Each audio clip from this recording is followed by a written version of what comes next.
मैं उनको बोलना चाहूँगा मैं किसी कोचिंग में नहीं पढ़ा हूँ। पेपर लीक जो है ना एक ऐसी चीज़ है ना, एक समाज के ऊपर धब्बा है। यूपीएससी में कहाँ होता है पेपर लीक? तो एग्ज़ाम से डरने की ज़रूरत नहीं है, एग्ज़ाम को डराने की ज़रूरत है आपको।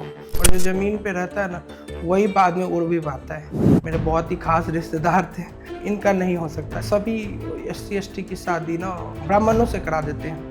मैं भी एक बार चुनाव में खड़ा हुआ था, तो युवाओं को पॉलिटिक्स में आना चाहिए। कम से कम 10 से 15 इंस्टीट्यूशन में फोटो लगा रहता है, ये कैसे हो पाता? आप तो टॉपर, इसका जवाब आपको देना होगा। अच्छा, आजकल के बच्चे दूसरे का रूटीन कॉपी करते हैं और सोचते हैं एग्जाम निकाले के, ये सही तरीका है? रेगुलर स्कूल जाते हैं ना, तो आपको बहुत ज़्यादा एक्सपोजर मिलता है, जो कोचिंग्स में आपको नहीं मिल सकता है कभी। कुछ ऐसे कोचिंग भी रहे हैं जो आपके बिना परमिशन का पोस्ट कर दिए कि हाँ ये बच्चा हमारे यहाँ से निकला है? कोचिंग्स हैं जिन्होंने मतलब बिना परमिशन के लिए भी ये किया है। 4 साल में 55 सब्जेक्ट पढ़ने पड़ते हैं। 1942 में भारत छोड़ो आंदोलन हुआ था। अगर उसका आपको रीजन पता है तो ज़रूरी नहीं है कि उसके नेता का नाम भी पता हो। अगर आप रिस्क नहीं लोगे तो फिर जो है बहुत ज़्यादा आगे नहीं बढ़ पाओगे। वोट कैसे लिए जाते हैं? पॉलिटिक्स पसंद है, नहीं पसंद है? जब युवा पॉलिटिक्स में आएंगे तो तभी कोई सुधार होगा। कौन आपके फेवरेट पॉलिटिशियन है?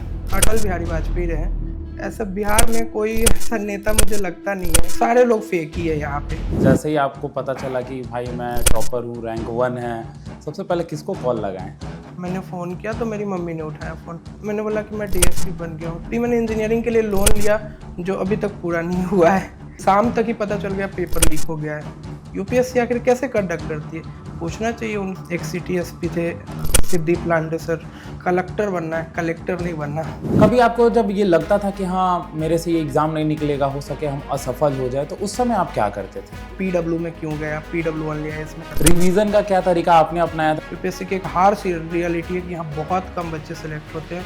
खिलाड़ियों से डर कर नौका पार नहीं होती, कोशिश करने वालों की कभी हार नहीं होती। नमस्ते, हमारा नाम दीपक है और स्वागत है आपका लाइव सिटीज़ के एक और पॉडकास्ट में। आज हमारे साथ जो मेहमान जुड़े हैं बात करने के लिए, वो बीपीएससी टॉपर हैं, रैंक 1।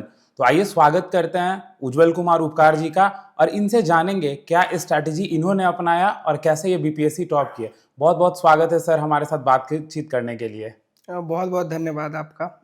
तो सबसे पहले सर हम ये जानना चाहेंगे आप किस डिस्ट्रिक्ट से हैं और कहाँ से आते हैं, कहाँ से बिलोंग करते हैं आप? जो मेरा घर है वो सीतामढ़ी जिले के नानपुर प्रखंड के रायपुर गांव में है। पूरे मतलब जो पूरा ग्रामीण पृष्ठभूमि वाला जो है बिल्कुल गांव है। और मतलब एक तरीके से कह सकते हैं कि मतलब थोड़ा बहुत वहाँ पे जो है सुविधाएं बहुत ही कम है, तो पूरी तरह ग्रामीण पृष्ठभूमि है।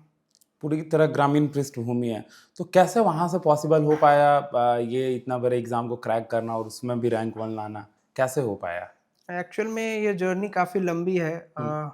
ये एक तरह से जो कहानी शुरू होती है एक तरीके से, जो मेरा गांव है रायपुर, वहाँ से मेरी स्टार्टिंग जो एजुकेशन हुई थी, प्राइमरी एजुकेशन और इसके बाद हाई स्कूल की एजुकेशन, वो गांव में ही सरकारी विद्यालय में हुई। उससे पहले इवन जो पापा थे मेरे, उनका भी एक छोटा सा स्कूल है, तो उनसे मैं पढ़ता था। उनके अलावा पापा मम्मी के अलावा मैं किसी और से कोई भी मतलब ऐसे कोई कोचिंग भी नहीं प्राप्त किया हूँ। तो उन्हीं से मैं पढ़ा हूँ। वो गाँव में ही छोटी कोचिंग चलाते हैं और एक स्कूल चलाते हैं। तो इसके बाद मतलब 10th तक की पढ़ाई वहाँ से हुई। तो उस टाइम पे मेरी अभिरुचि इस बात में थी कि मुझे इंजीनियरिंग करनी है। 8-9 में मुझे ये मतलब निश्चित हो गया कि मुझे इंजीनियरिंग करनी है। और लेकिन जो स्कूल के टीचर्स थे वो हमेशा बोलते थे कि नहीं, ये बच्चा जो है काफ़ी अच्छा है, सिविल सर्वेंट बन सकता है। तो मुझे उस टाइम पे ये लगता था कि नहीं, यूपीएससी या बीपीएससी में क्यों जाना है। उस टाइम पे इंजीनियरिंग का क्रेज बहुत ज़्यादा था। 2008-9 की बात है, जब बिहार के सितिकंठ ने टॉप किया था एग्ज़ाम आईआईटी जेईई का। तो उस टाइम ही मुझे लगा कि नहीं, जब सितिकंठ टॉप कर सकते तो हम लोग भी जो है जेईई मेंस टॉप कर सकते। तो मेरा पूरी तरीके से ना मतलब उस टाइम जेईई मेंस भी नहीं होता था, एआई ट्रिपल ई और आईआईटी जेईई होता था। लेकिन पूरा फोकस था कि इंजीनियरिंग पर ही, मतलब इंजीनियरिंग एग्ज़ाम की तैयारी करनी है। और इसलिए मैंने साइंस और मैथ पर बहुत ज़्यादा ध्यान दिया। यद्यपि पापा का ही ये था कि उनकी वजह से मेरा सोशल साइंस हमेशा अच्छा रहा, कि वो हमेशा मुझे बोलते थे कि न्यूज़पेपर पढ़ना है, ये सब। पिताजी कौन कौन से सब्जेक्ट पढ़ाते थे? पिताजी ने मुझे सारे सब्जेक्ट पढ़ाए। वो एक छोटी-सी कोचिंग भी चलाते थे, तो उन्होंने एक तो बचपन में ही पापा और मम्मी दोनों ने मुझे मैथ्स पढ़ाया है। हुँ, इसके बाद साइंस हो गया, सोशल साइंस, इंग्लिश स्पेशली, हुँ, इंग्लिश में वो काफ़ी अच्छे टीचर माने जाते हैं, तो उन्होंने पढ़ाया। इवन हिंदी लेखन शैली और बचपन में ही जो स्पीच कॉम्पिटिशन्स होते थे, उसमें मतलब क्लास 2-3 से ही उन्होंने कहा कि नहीं, इसमें पार्टिसिपेट करना ज़रूरी है। तो जो बोलने की शैली है या फिर जो बातचीत करने की शैली है, वो उन्हीं का दिया हुआ है बिल्कुल, उन पर उन्हीं का प्रभाव है। तो उज्ज्वल कुमार शुरू से आज्ञाकारी थे और मतलब मेरे कहने का अर्थ ये है कि अगर कोई एग्ज़ाम में टॉप करना है तो बचपन से ही बेस बहुत अच्छा होना चाहिए या 10th बाद बच्चा तैयारी करे तो निकाल सकता है एग्ज़ाम? हमें बहुत आज्ञाकारी इन द सेंस वैसा नहीं कहा जाएगा, हुँ, क्योंकि जनरली ये होता है ना कि बच्चे जो है पूरे साल भर पढ़ाई करते हैं। हुँ, मेरे केस में वैसा नहीं था, क्योंकि मैं क्रिकेट का बहुत ज़्यादा शौकीन था, तो और मेरे जो परिवार वाले थे वो जो है थोड़ा वैसा था कि क्रिकेट में जो है बिहार के बच्चों का कोई करियर नहीं है।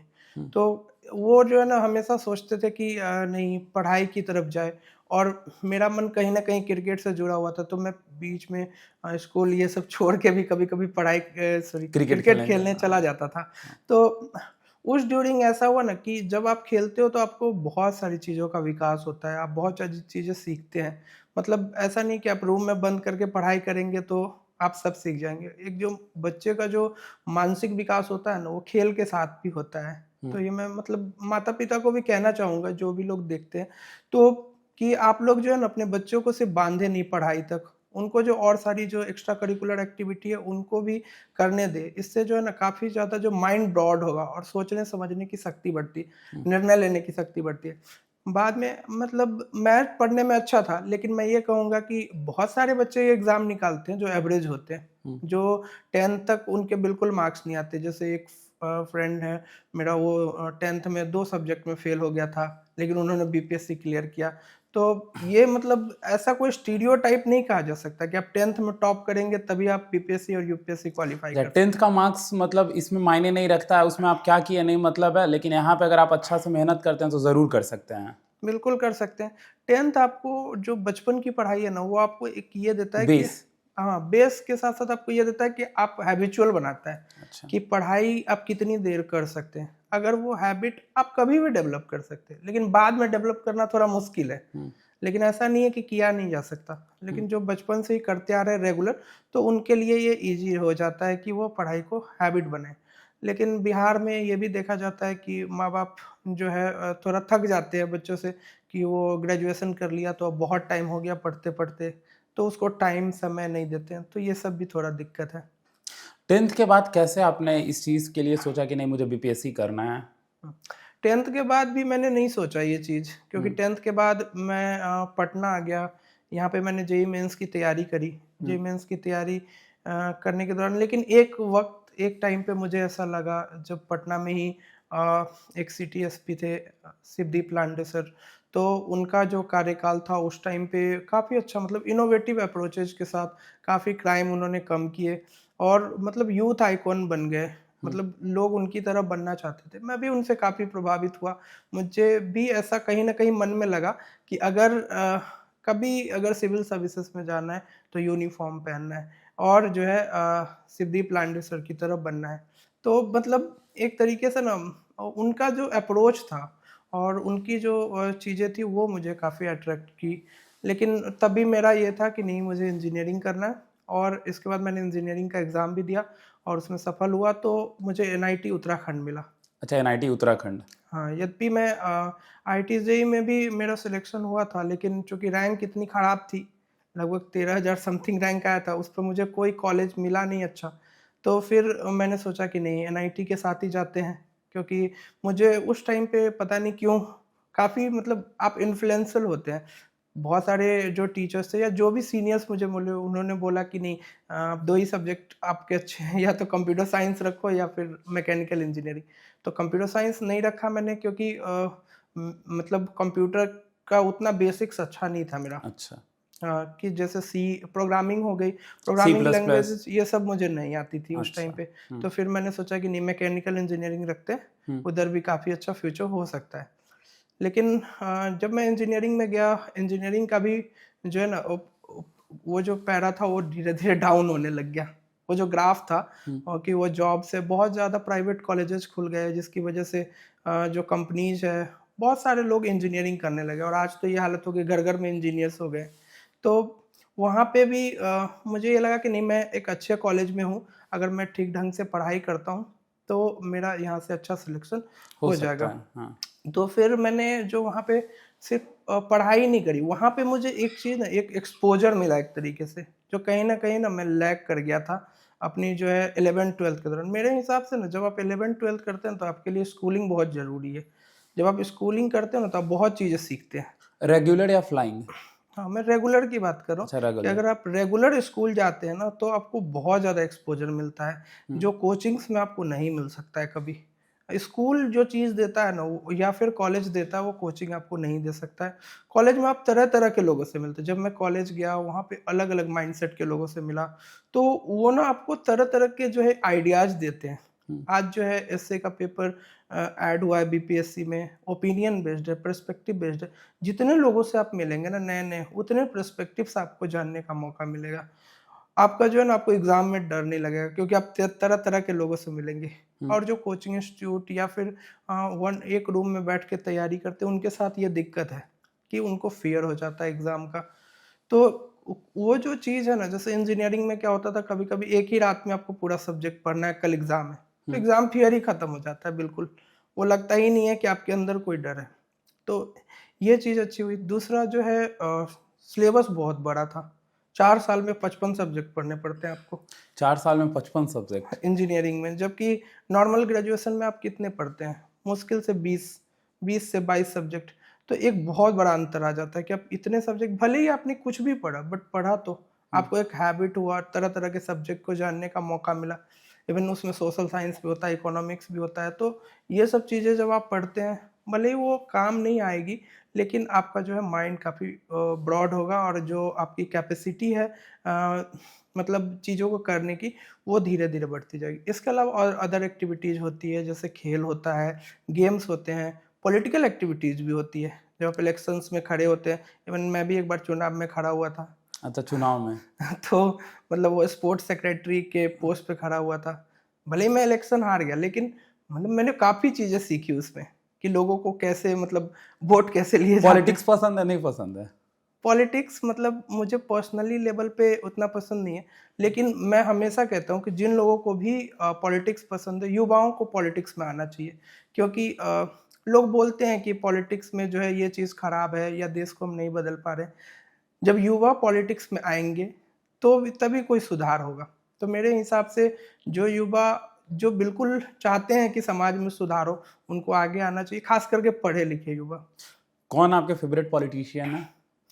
मेरे फ़ेवरेट पॉलिटिशियन हमेशा से अटल बिहारी वाजपेयी रहे हैं और अच्छा। मतलब काफ़ी रोल मॉडल रहे हैं वो। लेकिन फिर आप तो युवाओं का बात कर रहे हैं, तो उसमें युवाओं में बताइए, ठीक है? हाँ, अटल बिहारी वाजपेयी बिल्कुल। ठीक है।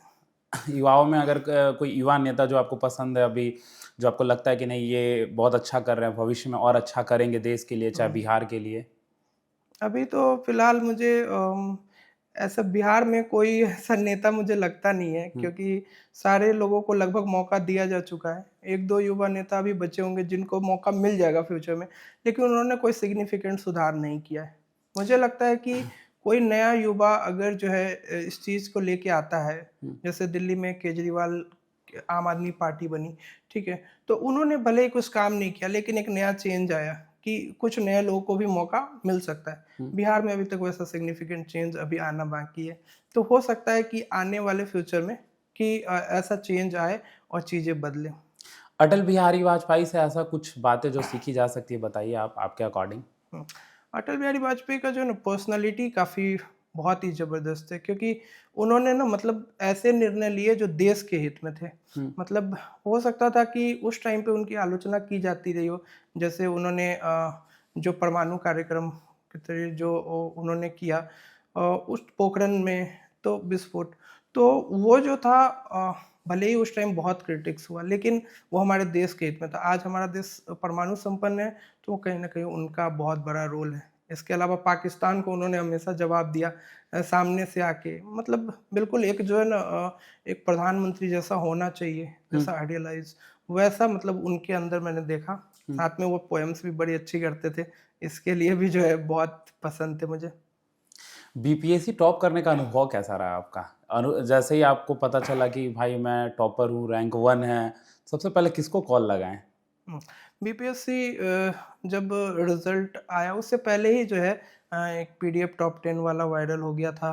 तो उस टाइम पे तो समझ नहीं आया कि ये पीडीएफ सही सही है है या कि नहीं। गलत? मुझे तो उस टाइम यही लगा कि ये जो है ना फेक भी हो सकता है, तो मैं बिलीव नहीं करता हूँ।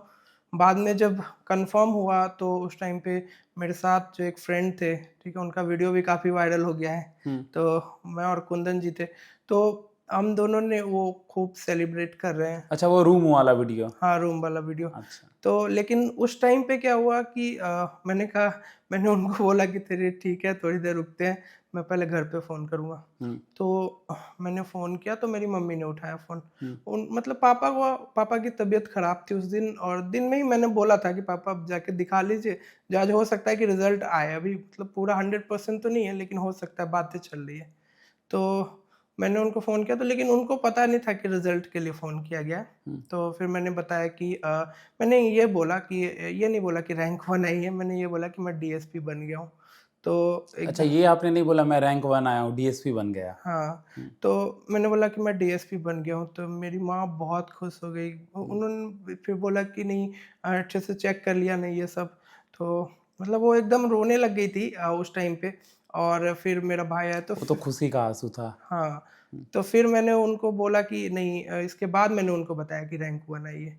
तो इसके बाद जो है ना मेरा भाई काफ़ी चिल्लाने-विल्लाने लगा खुशी से। मतलब बहुत एकदम जो है ना, वो जो भावनात्मक आवेग होता है आपके अंदर, वो बिल्कुल बाहर आने लगा। और एक तरीके से जो है ना, मतलब मुझे समझ नहीं आ रहा था मैं कौन-सी फीलिंग ज़ाहिर करूँ, क्योंकि बैकग्राउंड में बहुत सारी चीज़ें चलती हैं। जब जो है आप चीज़ें जो आपने बैक में किया रहता है, आपकी वो जो मेहनत होती है, जो आपने बहुत सारी ताने सुने होते हैं, जो आप मेंटल स्ट्रेस से गुज़रे होते हैं, वो सब आपके सामने चले हुए आपको हैं। रिश्तेदारों का ताना मिला नहीं मिला? ताने मिले हैं, बहुत मिले हैं, ख़ास करके तब जब मैंने इंजीनियरिंग के बाद जॉब छोड़ दी। इंजीनियरिंग के बाद जब मेरा प्लेसमेंट हुआ 4th ईयर में, तो काफ़ी अच्छा पैकेज था। तो उस टाइम पे ये था कि आप इतना अच्छा पैकेज तो किसी को मिलता नहीं है एक तो और आप जो है जॉब छोड़ रहे हो। इवन मैंने घर पे भी तब बताया था जब मैंने जॉब छोड़ दी थी डर ऑलरेडी। नहीं लग रहा था? रिस्क तो लग रहा था, लेकिन कहीं न कहीं खुद पे वो था। मैंने इसके लिए बात करी थी, जैसे कि मैंने अपने प्रोफ़ेसर से बात करी, तो उन्होंने कहा यही 2 बातें कही कि एक तो आपको बहुत पेशेंस रखना पड़ेगा, और दूसरा ये कि जब आप एक दिन में एक सब्जेक्ट पढ़ सकते हो एक रात में, तो यूपीएससी, बीपीएससी का सिलेबस क्या है वो भी पढ़ लोगे, कोई दिक्कत नहीं है, बस थोड़ा पेशेंस रखना। एक बार अगर नहीं होगा तो हिम्मत मत हारना, मतलब आप कोशिश करना मतलब। तो ये कहा था, तो मैंने वही बात सोच के मैंने देखा भी कि 1-2 रिज़ल्ट भी हुए थे हमारे कॉलेज से, पहले पहले हमारे सीनियर बैच के। तो फिर मुझे कहीं न कहीं लगा कि नहीं, मैं भी कर सकता हूँ। तो फिर मैंने जो है इसमें वो किया। फिर पापा पापा को नहीं बताया, पहले मम्मी को बताया। तो मम्मी ने पहले तो सबने गुस्सा ही किया, लेकिन मम्मी ने फिर बोला कोई बात नहीं, तुमको लगता है तो तुम करो। पापा ने भी ऐसे ही बोला, मतलब कि लेकिन उनको बहुत लोग कहते थे कि ऐसे जॉब छोड़ दिया, अब जॉब नहीं मिलेगी दोबारा। मतलब कि इंजीनियरिंग के बाद तो एक तो जॉब नहीं है, और ये सच भी और ये बात है। मिलने के बाद भी छोड़ और दिया? ये मिलने के बाद छोड़ दिया है। आज वो लोग जो है जब एग्जाम्पल देते होंगे। कांग्रेचुलेशंस कहने आते, तो मुझे लगता था कि यही लोग कहते। इसके बाद कुछ रिश्तेदारों ने शुरू में बोला था, जब 10th 9th में 9th क्लास में ना मैं बहुत क्रिकेट खेला हूँ, मतलब घूम-घूम के। तो उस टाइम पे भी कुछ रिश्तेदार कहते थे लड़का नहीं पढ़ने वाला है।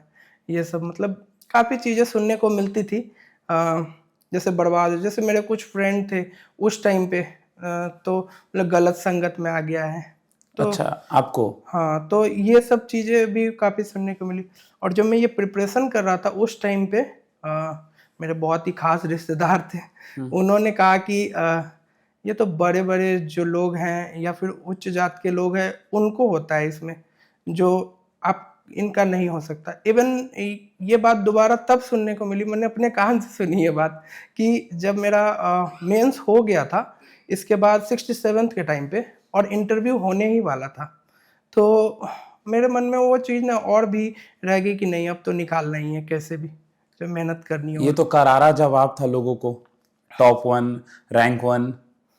एक्चुअल में जो उनकी मेंटालिटी है ना वो मतलब ये है कि सोसाइटी में कोई आगे बढ़ रहा है तो उसको आगे ना बढ़ने दिया जाए, जबकि लोगों को पॉजिटिव सोच रखनी चाहिए। जब हम दूसरे के प्रति पॉजिटिव सोच रखते हैं तभी हमारे साथ अच्छा होता है। मैंने ये देखा कि जब मेरे साथ कुछ लोग रहते थे, उनका सिलेक्शन हुआ तो मैं अपनी खुशी जाहिर करी, मैंने उसमें तालियां बजाई, तो आज लोग मेरे लिए तालियां बजा रहे हैं। तो बिल्कुल। हमेशा जो है एक पॉजिटिविटी ना आपको कहीं न कहीं अच्छा कराती है, और कहीं न कहीं ऐसा बोलता है कि आपके प्लान अलग हो सकते हैं लेकिन गॉड हैज़ अदर प्लान्स, तो भगवान के प्लान बिल्कुल अलग है। तो फिर आप जैसे बीपीएससी का तैयारी करते हैं लोग, तो कभी-कभी ये भी कहा जाता है कि जिसका इकोनॉमिकल बैकग्राउंड है वही कर सकते हैं, और ये सुना भी जाता है, कहा भी जाता है समाज में। आपका कैसा था इकोनॉमिक कंडीशन?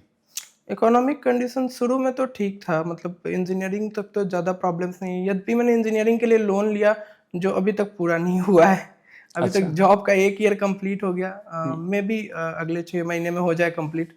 लेकिन कहीं न कहीं इकोनॉमिकल बैकग्राउंड इतना भी अच्छा नहीं था कि इंजीनियरिंग के लिए मुझे लोन लेना पड़ गया। इसके बाद जो है अब क्योंकि मैंने जॉब नहीं करी ना बीच में, जॉब किया होता तो फिर वो कंप्लीट हो जाता। तो कहीं न कहीं वो बढ़ते रहा, उसका इंटरेस्ट बढ़ते रहा। और जब कोविड का टाइम आया, जब मैंने पहली बार बीपीएससी दिया, उस टाइम पे चूँकि स्कूल जो पापा का स्कूल था वो भी बंद हो गया। उस टाइम पे 1 साल पूरा बंद रहा और इनकम का एकमात्र सोर्स वही था। और तो इनकम का जब वो सोर्स था तो कोई सोर्स ही नहीं बचा, तो ऐसे में तो प्रिपरेशन करना भी मुश्किल हो गया था। ऐसा नहीं है कि मैं दोष देता हूँ फैमिली को, एक्चुअल में कंडीशन ही वैसी थी, सबके साथ थी, पूरे देश के साथ वैसी कंडीशन थी। तो ऐसे में मैं 1 साल घर में रहा पहली बात तो, और दूसरी बात मैंने पहले से मैं कुछ ऑफलाइन कोचिंग्स पढ़ा रहा था, उसको ऑनलाइन में कन्वर्ट कर लिया कि नहीं मुझे अभी कंटिन्यू कोचिंग पढ़ानी है। तो दिल्ली के ही कुछ स्टूडेंट थे उनको ऑनलाइन कोचिंग पढ़ाई। तो ये काफ़ी ये रहा कि कम से कम मैं अपना तो कर ले रहा हूँ। तो जिनका भी बैकग्राउंड कमज़ोर है वो घबराए नहीं, आपके पास अदर चीज़ें भी हैं। अब तो ऑनलाइन एक ऐसा मीडियम हो गया है कि आप यूट्यूब से भी काफ़ी जो है सोर्सेस उठा के कर सकते हैं। अगर आपके पास रहने को, खाने को है, ठीक है, तो आप कर सकते हो तैयारी, मतलब आप यूट्यूब के रिसोर्सेज या फ्री रिसोर्सेज उठा के भी प्रिपरेशन कर सकते हो। एक एग्जांपल मैंने बहुत पहले देखा तो वो भी काफ़ी मोटिवेट करता है। एक लड़के का ना एसआई में सिलेक्शन हुआ था, दिल्ली में गांधी विहार में रहता था, उसकी कहानी बताऊँ मुझे मतलब पर्सनली तो नहीं पता, बट एक फ्रेंड ने मुझे उससे मिलवाया था। वो लड़का मतलब उसका तो ऐसा मोटिवेशनल स्टोरी था कि मतलब वो जितने इकोनॉमिकल बैकग्राउंड का बहाना देते हैं, वो उनके नाम पे जो है ना एक तरीके से क्वेश्चन मार्क है। कि वो क्या करता था, जैसे उसने एक लाइब्रेरी ज्वाइन कर ली थी, तो 1200 रुपये की लाइब्रेरी थी, उसमें 24 घंटे का था, तो वो 16-17 घंटे लाइब्रेरी में ही रहता था, ठीक है। जो सोने का था ना तो वो कभी फ्रेंड के रूम पे जाके सो जाता था, और गर्मी के दिन में पार्क में सोता था, और पढ़ाई करी उसने और बिहार दरोगा निकाला। तो मतलब ओवरऑल ये बहुत ही इंस्पिरेशनल था कि मतलब आदमी इतना मेहनत भी कर सकता है। तो मेरा संघर्ष कुछ नहीं है उनके सामने। ऐसे बहुत सारे एग्ज़ाम्पल्स हैं जिसके संघर्ष को सैल्यूट है मेरा। परिवार का क्या योगदान रहा उज्जवल जी आपके इसमें? परिवार का बहुत इम्पोर्टेंट योगदान रहता है हमेशा किसी की भी सफलता में। खास करके माँ-बाप का बचपन से ही सपोर्ट मिला। इवन लोगों को तो सिर्फ़ इमोशनल सपोर्ट मिलता है, मुझे तो पढ़ाई में भी सपोर्ट मिला काफ़ी ज़्यादा, उन्होंने पढ़ाया भी। इसके बाद कितने भी दिक्कतें आई उन्होंने हमेशा ये कहा कि नहीं, हम पैसे भेजेंगे, मतलब कोई दिक्कत नहीं होगी तुमको।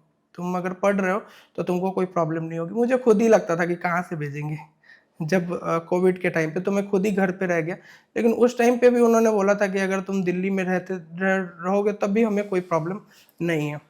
लेकिन इसके बाद भी उन्होंने कभी ना नहीं कहा, साथ ही इमोशनल सपोर्ट भी बनाए रखा। मेरी मम्मी हमेशा कहती थी यूपीएससी, बीपीएससी आखिरी एग्ज़ाम थोड़ी है दुनिया का। जो अगर नहीं होगा तो क्या होगा? छोड़ देना, कुछ और कर लेंगे, ट्यूशन पढ़ा लेंगे, कोचिंग पढ़ा लेंगे, कोई बिज़नेस स्टार्ट कर लेंगे, बहुत सारे ऑप्शंस हैं। तो हिम्मत नहीं हारनी चाहिए किसी को, और बहुत सारे प्लान भी हैं, और ज़्यादा टाइम वेस्ट करने की भी ज़रूरत नहीं है। मतलब अगर आप 1-2 साल में आपको लगता है कि आपकी तैयारी हो गई है, तो आप दूसरा प्लान एकेडमिक कुछ करके आप जो है इसको साइड में तैयारी कर सकते हो। कभी ऐसा हुआ कि तैयारी कर रहे थे आप और एकदम लग रहा था कि नहीं अब नहीं होगा, तो आपने मम्मी को फ़ोन लगाया कि मम्मी अब नहीं होगा, और इमोशनल सा बातचीत, कभी ऐसा हुआ? यूपीएससी में फेल्योर के बाद बिल्कुल ऐसा लगा था। जब दूसरी बार जब फेल्योर मिला तो उस टाइम पे ऐसा लगा कि सब कुछ छोड़ दूँ। जो है कहीं न कहीं मन में बहुत सारी जो है बहुत सारा एक तरीके से ना वो होता है भावनात्मक उद्वेग होता है, वो अब चलने लगता है कि मन कहता है कि नहीं अब बहुत ज़्यादा हो गया। जो है अब जब इसमें नहीं हुआ, इतनी मेहनत करी, पूरे साल मेहनत करी फिर भी नहीं हुआ। कभी आपका प्रीलिम्स नहीं होता, कभी आपका मेंस नहीं होता, मतलब कुछ ना कुछ दिक्कतें होती रहती है एग्ज़ाम के टाइम पे। तो ओवरऑल ये एक्सपीरियंस था ना कि उस टाइम पे मैंने अपनी मम्मी को फ़ोन लगाया तो उन्होंने यही बोला था कि 1-2 लाइन भी सुनाई थी कि लहरों से डरकर नौका पार नहीं होती, कोशिश करने वालों की कभी हार नहीं होती। याद है मैं छत पे था और दिल्ली में अपने रूम पे और रो रहा था बहुत ज़्यादा। उस टाइम पे उन्होंने ये बोला था। तो मतलब काफ़ी ज़्यादा एक तरीके से कह सकते हैं ना इमोशनल सपोर्ट रहा मम्मी-पापा का और ओवरऑल भाई-बहन ने भी काफ़ी सपोर्ट किया। उन्होंने हर पल ये कहा कि आपका नहीं होगा तो किसका होगा, जो आप इतने अच्छे हैं, आप इतना मेहनत करते हैं। तो मतलब ओवरऑल ये रहा ना कि अ, मतलब बहुत सारे ब्रेकडाउन्स आए बीच में। लेकिन हमेशा एक बार को तो ऐसे लगा बिहार दरोगा का फॉर्म भर दूँ क्या? मतलब या फिर दूसरा कोई फॉर्म भरूँ, ऐसे ऑप्शंस टाइम नहीं दिख रहे थे। हाँ, ऑप्शंस नहीं दिख रहे थे। ऐसा लग रहा था कि बीपीएससी का एग्ज़ाम तो इतना लेट हो रहा है, इतन तो क्या एसएससी का एग्ज़ाम दे दूँ या फिर बिहार दरोगा दे दूँ। मतलब बहुत सारे ऑप्शंस मन में आ रहे थे या फिर कभी-कभी इंजीनियरिंग के एग्ज़ाम सर्च करता था कि नहीं इसका कोई एग्ज़ाम देना है क्या? जैसे सीबीआई का कोई एग्ज़ाम है या फोरेंसिक का कोई एग्ज़ाम है, ये सब सर्च करने लग गया था। लेकिन ओवरऑल फिर मन में हुआ नहीं, एक बार और देखते, एक बार अच्छे से देंगे। तो 67th वो अटेम्प्ट था, जो मैंने बहुत अच्छे से दिया।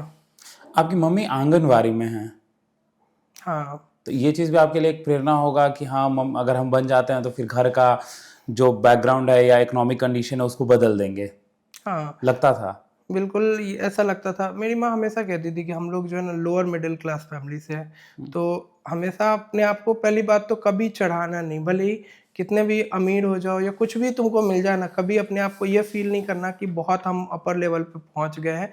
हमेशा फ़ील करना कि हम अभी ज़मीन पे हैं और जो ज़मीन पे रहता है ना, वही बाद में उड़ भी पाता है। तो मतलब उन्होंने मुझे हमेशा ये इस बात का मोटिवेशन दिया और ओवरऑल ये बात करी कि जैसे मम्मी को देखता था वो बहुत मेहनत करती थी और इवन अभी भी करती है। उनको कई बार प्रशस्ति पत्र मिले डीएम द्वारा कि हाँ तो उन्होंने बोला कि अगर ईमानदारी से अगर काम करोगे, ठीक है, ईमानदारी से मेहनत करोगे तो फिर कभी ना कभी वो जो है ना हार्ड वर्क पे करेगा। आज नहीं करेगा, कल करेगा, तो कोई दिक्कत नहीं है। और ये जो है ना मतलब इकोनॉमिक कंडीशन नॉर्मली तो इतनी भी खराब नहीं थी, मतलब ठीक-ठाक थी। मैं ये नहीं बोलूँगा कि बहुत खराब थी। पैसों की दिक्कत हुई नहीं हुई कभी तैयारी के वक़्त? पैसों की दिक्कत वही कोविड के टाइम पे हुई थी, उसके अलावा तो कभी नहीं हुई। अ, इवन शुरू में तो पापा कोचिंग के लिए पैसे भी के लिए ऑफ़र भी कर रहे थे कि कोचिंग ले लो, लेकिन उस टाइम पे मेरा वो था कि नहीं कोचिंग नहीं लेनी, तो इसलिए नहीं तो पापा ने तो पूरा सपोर्ट ही किया। कोई ऐसा घटना जो आपको प्रेरित किया कि नहीं हमको बीपीएससी करना है? जैसे आपने 2 बार बीपीएससी किया, एक बार भी पहला बार निकाला आपने और फिर सेकंड टाइम दिया और अभी तो रैंक 1 है। तो कोई ऐसा घटना जो आपको प्रेरणा या प्रेरित करता है कि नहीं हमको करना चाहिए था ये चीज़? एक तो कहीं न कहीं एक रिश्तेदारों का ताना, हुँ। एक कह सकते हैं, और कहीं न कहीं देख कॉलेज में जब था और उसके बाद जो है प्लेसमेंट का टाइम चल रहा था, तो कंपनी में जाके कॉर्पोरेट कल्चर देखने को मिला। तो कहीं न कहीं मुझे लगा मैं इस कल्चर के लिए नहीं बना हूँ।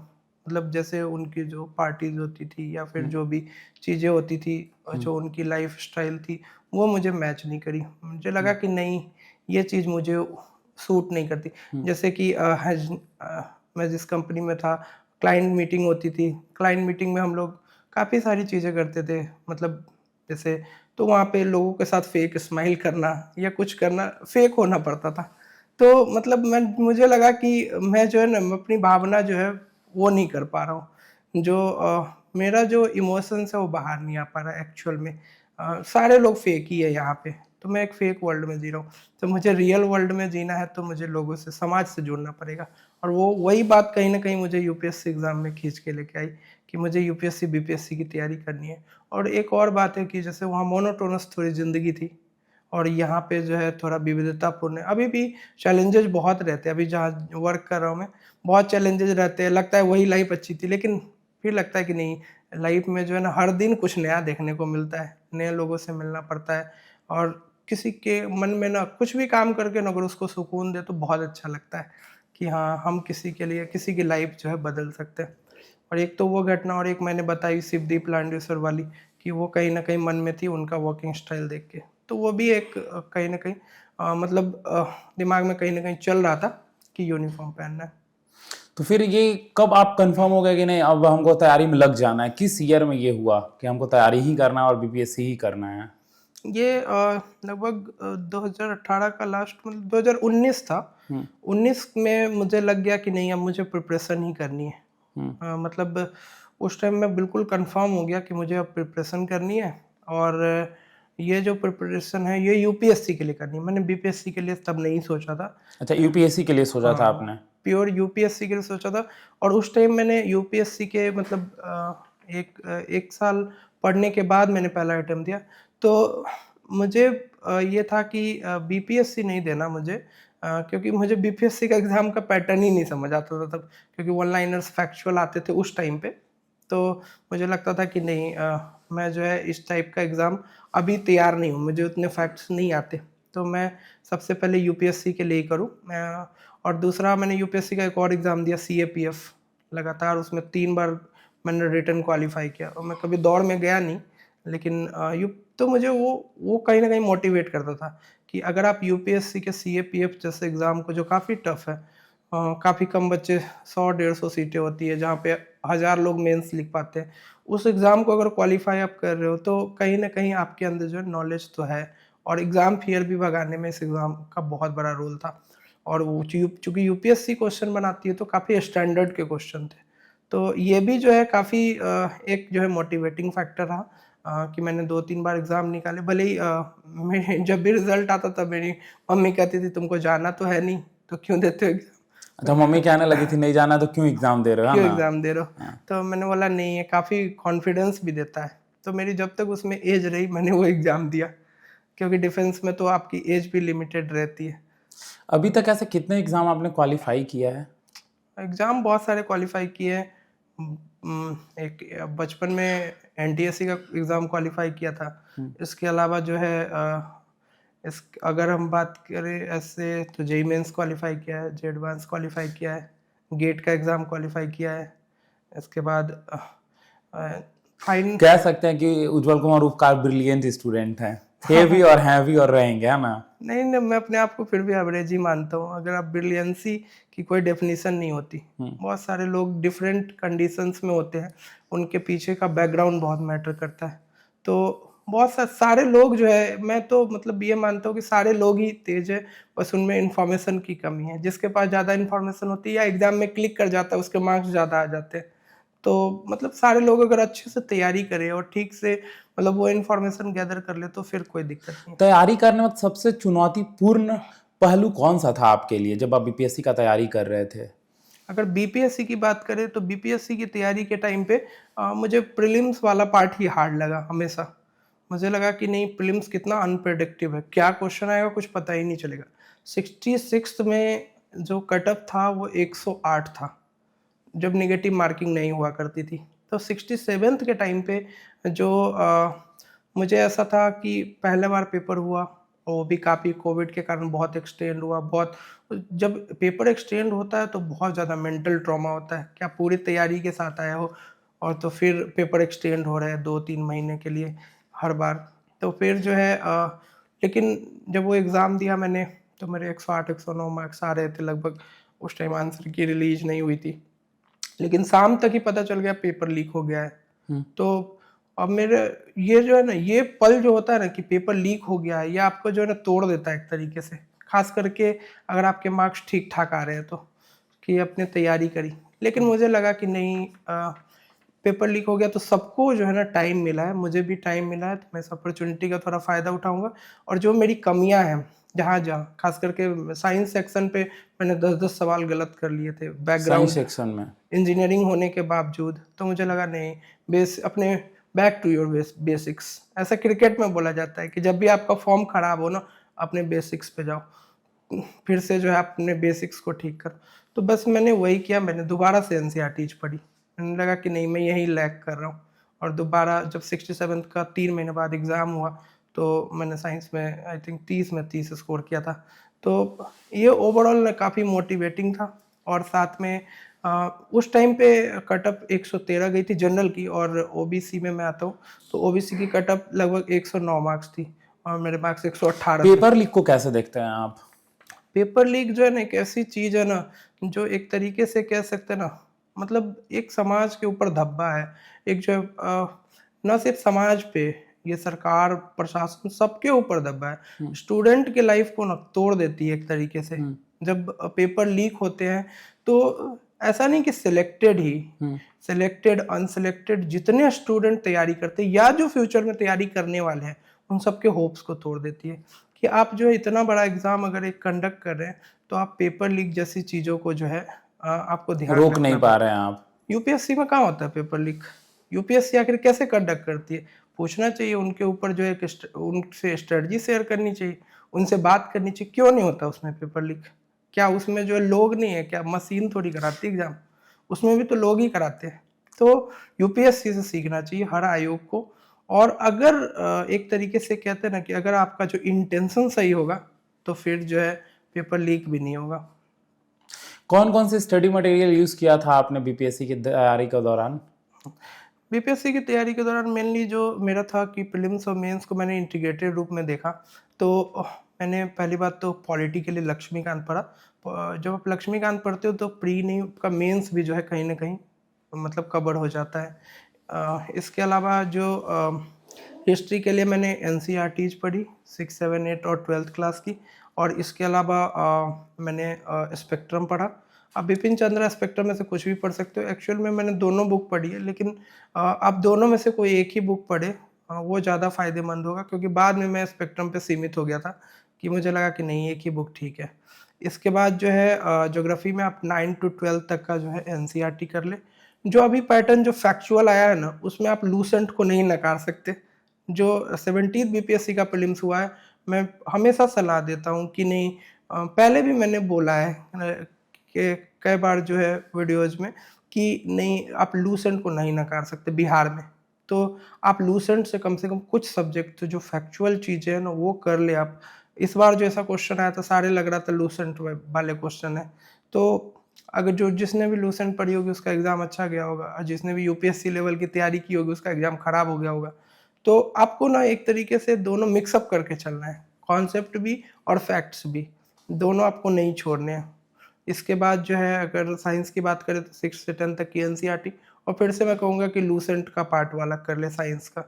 इसके बाद जो है ज्योग्राफी हो गया। इकोनॉमिक्स में आप बिहार का इकोनॉमिक सर्वे बजट और इंडिया का इकोनॉमिक सर्वे बजट, और इसके अलावा जो है अगर आप कोई बुक पढ़ना चाहते हो तो आप एनसीईआरटी पढ़ ले।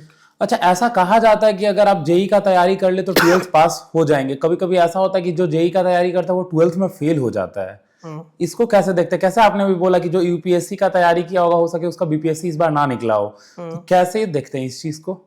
एक्चुअल में ये बात होती है ना, एक कॉन्सेप्ट और फैक्ट्स की, कि जरूरी नहीं है कि आपके पास अगर जो है 1942 में भारत छोड़ो आंदोलन हुआ था, अगर उसका आपको रीजन पता है, तो जरूरी नहीं है कि उसके नेता का नाम भी पता हो। कि आपको हो सकता है कि एक दो नेता का जो प्रमुख रहे उसका नाम पता हो, बाकी का नहीं पता हो। तो जब फैक्चुअल सवाल आते हैं ना, तो आपको वो फैक्ट नहीं पता होते तो गलती होने की संभावना रहती है। जैसे अगर हम मेरे से अगर कोई क्वेश्चन पूछा जाए, ठीक है, और उसके 4 ऑप्शंस रहे बिल्कुल फैक्चुअल, जिसमें आप 3 ऑप्शंस में कुछ नहीं कर सकते। जैसे इस बार पूछा गया कि कौन सा ऐसा संविधान संशोधन था जिसमें जो है मंत्रिमंडल का आकार जो है 15% तक कर दिया। 91, 92, 93, 94 कुछ नहीं कर सकते आप क्वेश्चन में। अगर आपको पता है कि हाँ 91st अमेंडमेंट में हुआ था ये, तो आप कुछ कर सकते हो, नहीं तो आप कुछ नहीं कर सकते। लेकिन आपको अगर एक एनालिटिकल सवाल आता है तो आप स्टेटमेंट पढ़ के ये पता लगा सकते हो ये स्टेटमेंट सही है या गलत है। वहाँ कॉमन सेंस काम आता है। बिल्कुल, ये तो फैक्ट है कि अगर 91 में हुआ होगा तो वहां पे आप उसमें कुछ एक्सप्लेन नहीं कर सकते, आपको पता होना चाहिए कि 91 है या 92 है या 93 है ना। बिल्कुल बिल्कुल। फैक्चुअल सवाल में ना निगेटिव होने के चांसेस बहुत होते हैं कि जैसे ही आपने कुछ तुक्का लगाया वो ज़्यादा चांस वो गलत हो जाएगा। लेकिन जो एनालिटिकल सवाल होते हैं, कॉन्सेप्चुअल सवाल होते हैं, उसमें क्या है कि आप एक दो ऑप्शन एलिमिनेट कर देंगे। जैसे गवर्नमेंट की कोई पॉलिसी है कि गवर्नमेंट ने इतने लोग मतलब गवर्नमेंट की पॉलिसी का उद्देश्य लोगों को रोजगार देना, तो वो तो है ही। ओवरऑल गवर्नमेंट का जो ये पॉलिसी है कि लोगों को रोजगार देना है, तो स्टेटमेंट पढ़ के ही आप सही कर लेंगे। तो ये जो है ना, आप एक स्टेटमेंट को अगर सही करते हैं तो आप कम से कम एक से दो ऑप्शन को एलिमिनेट कर देते हैं, तो वहां पे सही होने के चांसेस ज्यादा रहते हैं। अच्छा, बच्चों में सबसे बड़ा कंफ्यूजन होता है कोचिंग ऑफलाइन करे ऑनलाइन करे। पहले तो ऑनलाइन नहीं था तो ऑफलाइन ही करना होता था, अभी ऑनलाइन आ गया, ऑफलाइन भी है। तो कैसे देखते हैं, उज्जवल कुमार उपकार ऑनलाइन निकाले या ऑफलाइन करके निकाले एग्जाम? सबसे पहली बात तो मैंने कोई कोचिंग नहीं ली है। मैंने जो भी रिसोर्सेज फॉलो किए, यूट्यूब के रिसोर्सेज फॉलो किए और फ्री रिसोर्सेज फॉलो किए जो सारे लोग करते हैं। मैगजीन्स भी पढ़ी, जो फेमस मैगजीन्स है उसको पढ़ा है। मतलब कोई भी ऐसा पेड कोचिंग या पेड कोर्स नहीं लिया। नहीं लिया है। तो ये पॉसिबल है? बिल्कुल पॉसिबल है, क्योंकि आपको एक बेस जनरेट करना होता है। ऐसा नहीं है फिर भी कि आपको टीचर्स की ज़रूरत नहीं है, बट यूट्यूब पे ही इतने टीचर्स अवेलेबल है ना, और यूट्यूब पे ही ऐसा कंटेंट अवेलेबल है कि आप उसकी हेल्प ले सकते हैं। जैसे बहुत लोग बोलते हैं कि कॉन्सेप्चुअल कहाँ से पढ़े, जैसे मॉडर्न हिस्ट्री का कॉन्सेप्ट वाला पार्ट कहाँ से पढ़े। इवन मैंने वो वाला चीज़ इंग्लिश में पढ़ा था प्रीलिम्स के लिए, तो मैंने मुरनाल का प्रतीक नायक सर का यूट्यूब पे एक फ्री वीडियो 52 लेक्चर्स का वो अवेलेबल है, मैंने वो देखा। तो ये है ना, वहाँ से मुझे कॉन्सेप्ट काफ़ी गैदर हो गए। फिर मैंने बुक पढ़ ली। तो ऐसा नहीं है कि आप यूट्यूब का हेल्प नहीं ले सकते, या फिर कुछ फैक्चुअल था तो फिर मैंने लूसेंट पढ़ा। फिर मैंने कुछ ट्रिक बनाया कि कैसे याद होगा, चीज़ें कैसे याद रहेगी मुझे। किसी का बर्थडे था तो बर्थडे के नाम पे उसका याद कर लिया। तो मतलब कुछ तरीके से कुछ भी करके आप फैक्ट्स भी याद रखें। इसके बाद जो है बहुत सारे मैं तो बोलता हूँ ना, बहुत सारे रिसोर्सेज ऐसे अवेलेबल जो आपको पता ही नहीं है। लक्ष्मीकांत के लेक्चर्स अवेलेबल है और बहुत लोगों ने बहुत अच्छे बनाए हैं। मतलब मैंने लक्ष्मीकांत के लेक्चर्स नहीं देखे उस पर से, मैंने खुद ही पढ़ी। लेकिन अगर जिनको भी समझ नहीं आता वो कर सकते हैं। जरूरी नहीं कि आप पेड कोचिंग, हो सकता है कि पेड कोचिंग से ज़्यादा अच्छा कराया हो। साइंस के लेक्चर्स आपके 9th 10th के आपको ऐसे ही मिल जाएंगे, आप उससे चैप्टर वाइज पढ़ ले। अगर आप पूरे साल तैयारी कर रहे हैं तो एक एक घंटे का लेक्चर देखने में क्या जा रहा है, कोई दिक्कत फैक्ट को रिलेट करके याद कर सकते हैं। बिल्कुल, आप कॉन्सेप्ट समझ ले और फैक्ट को लिख के रट ले। अच्छा, लाइब्रेरी को देखते कैसे? लाइब्रेरी में बच्चों को जाना चाहिए पढ़ाई करने? मैंने स्टार्टिंग में मुझे ऐसा था कि लाइब्रेरी में ना सब सर झुका के पढ़ते हैं, और मुझे ऐसा था कि नहीं, मुझे बोल के पढ़ना है। तो ये जो है ना, मुझे शुरू में लाइब्रेरी जो है इतना अट्रैक्ट नहीं करी। लेकिन जब मैंने 67th का मेंस दिया, इस टाइम पे मैंने लाइब्रेरी ज्वाइन कर ली। क्योंकि लाइब्रेरी में एक ये होता है ना कि आप लॉन्ग आवर्स पढ़ सकते हो। रूम में ये दिक्कत है, बगल में बेड है, आप सो जाओगे। लेकिन वहाँ पे आप लॉन्ग आवर्स पढ़ सकते हो। चीज़ें जो है वहाँ पे माहौल अच्छा रहता है, कंटिन्यूटी आएगी। कंटिन्यूटी आती है। खास करके रिटर्न के लिए ना बहुत अच्छा है कि जब आप कुछ लिखना चाहते हो और आंसर्स लिखना चाहते हो तो उसके लिए लाइब्रेरी बेस्ट है, क्योंकि वो माहौल भी आपको मिलता है, शांति भी रहती है। बच्चे ईयरफोन लगा कर 7-7 8-8 घंटे पढ़ते हैं, क्या इससे दिक्कत नहीं होती होगी? बिल्कुल दिक्कत होती है। मैं बहुत कम ईयरफोन्स का यूज़ करता हूँ। तो मैंने रूम में जो भी पढ़ाई करी, मतलब अगर यूट्यूब भी देखा तो ओपन करके ही देखा है, कोई दिक्कत नहीं। मैंने अपने फ्रेंड्स के साथ, मेरा फ्रेंड के साथ ना बहुत अच्छा था, वो भी ऐसे ही देखते थे, तो हम दोनों के बीच साम्यता थी। जैसे मैं अलग अलग रूममेट्स के साथ रहा हूँ, क्योंकि काफ़ी टाइम मैं दिल्ली में रहा हूँ। तो शुरू में पप्पू एक था मेरा रूममेट, मतलब वो उसकी रैंक 20 है इस बार, तो उसके साथ रहा, उसके साथ मतलब हमेशा से रहा। फिर 2-3 लोग और ऐड हो गए, फिर एक उनका भाई भी आ गया। तो ऐसे बहुत लोगों के साथ रहा, लेकिन उनके साथ मेरा बॉन्डिंग हमेशा किसी के साथ खराब नहीं हुआ। मतलब ओवरऑल सबके साथ अच्छा रहा। और जैसे वो भी है, जैसे एक राजू था, तो उसके साथ मैंने मेंस की प्रिपरेशन करी। भले ही उसका प्रीलिम्स नहीं हुआ उस साल, लेकिन मैंने बोला कि प्री नहीं हुआ तो मेंस क्यों पढ़ रहा है। तो उसने बोला कि नहीं, आपके साथ पढ़ लूंगा ना तो मेरा नोट्स निकल जाएगा। तो मतलब हम दोनों ने साथ अभी उनका हुआ नहीं हुआ इसमें? हाँ, इस बार हो जाएगा उसका, मतलब अच्छा। अभी तो नहीं आया है खैर, रिजल्ट, लेकिन इस बार उसने काफी अच्छी पढ़ाई करी थी, इस बार हो जाएगा, मतलब प्रीलिम्स हो जाएगा। टाइम मैनेज कैसे करते थे? जैसे लोग कहते हैं कि 16-17 घंटा पढ़ने ही वाला विद्यार्थी एग्जाम क्वालिफाई कर सकता है, ये सही बात है क्या? ऐसा नहीं है, सबका जो है अपना वो होता है, कैप्चरिंग पावर होता है कि वो कितना पढ़ के कितना। सबसे जरूरी है कि आप का प्रोडक्टिव आवर कितना है। जरूर आप किताब लेके बैठे रहेंगे और अब मान लें आपका मन है कि हम जाते मूवी देखने, और फिर भी आप किताब लेके बैठे, तो ना मूवी देख पाएंगे ना आप पढ़ पढ़ पाएंगे। पाएंगे। तो आप मूवी देख के आ जाइए, फिर पढ़ लीजिए। सबसे जरूरी है कि आपका काम ना उसी काम में आपका मन होना चाहिए। अगर आप 6 घंटे पढ़ रहे हैं तो 6 घंटे पढ़ाई होनी चाहिए। मतलब वो नहीं होना चाहिए कि 6 घंटे आप पढ़ भी रहे और कुछ और भी काम कर रहे हैं। तो मैंने यही किया। मेरी पढ़ाई जनरली ना यही रही कि 8 घंटे का मैंने लक्ष्य रखा कि 8 घंटे के आसपास पढ़ना है। 24 घंटे को 3 पार्ट में बांट दिया। 8 घंटे सोना है, 8 घंटे पढ़ना है, और 8 घंटे में सारी एक्टिविटीज़ करनी है। मतलब खाना भी बनाना है, इसके बाद जो है अगर खुद से खाना बनाते थे? हाँ, हमेशा खुद से ही बनाया है। खाना बनाना मेरा फ़ेवरेट हॉबी भी है, इसलिए भी मैंने खुद से बनाया है। और हम चूँकि ये एक फ़ायदेमंद बात होती है, खुद से बनाते हैं तो आप बीमार नहीं पड़ते। बाहर खाने से ये दिक्कत है, जैसे अभी कभी-कभी बाहर खाना पड़ता है, अभी जॉब के टाइम पे तो बहुत दिक्कत होती है। तो ये लगता है कभी भी। वैसे अभी भी एक टाइम खुद से बना ले रहा हूँ। तो अच्छा, मतलब ओवरऑल ये क्या था। क्या बना लेते हैं? सब कुछ बना लेते हैं। अच्छा, सब कुछ बना लेते इतने हैं। दिन में तो सब कुछ सीख गए। 11th से ही बना रहे थे। अच्छा, क्लास 11 से ही बना रहे थे? हाँ। तो कितने घंटे पढ़ते थे उपकार कुमार? ये लगभग मैं 8 घंटे पढ़ता था, लेकिन मेरा ये रहता था कि वीकली, मतलब डेली रूटीन की जगह वीकली रूटीन रखा जाए।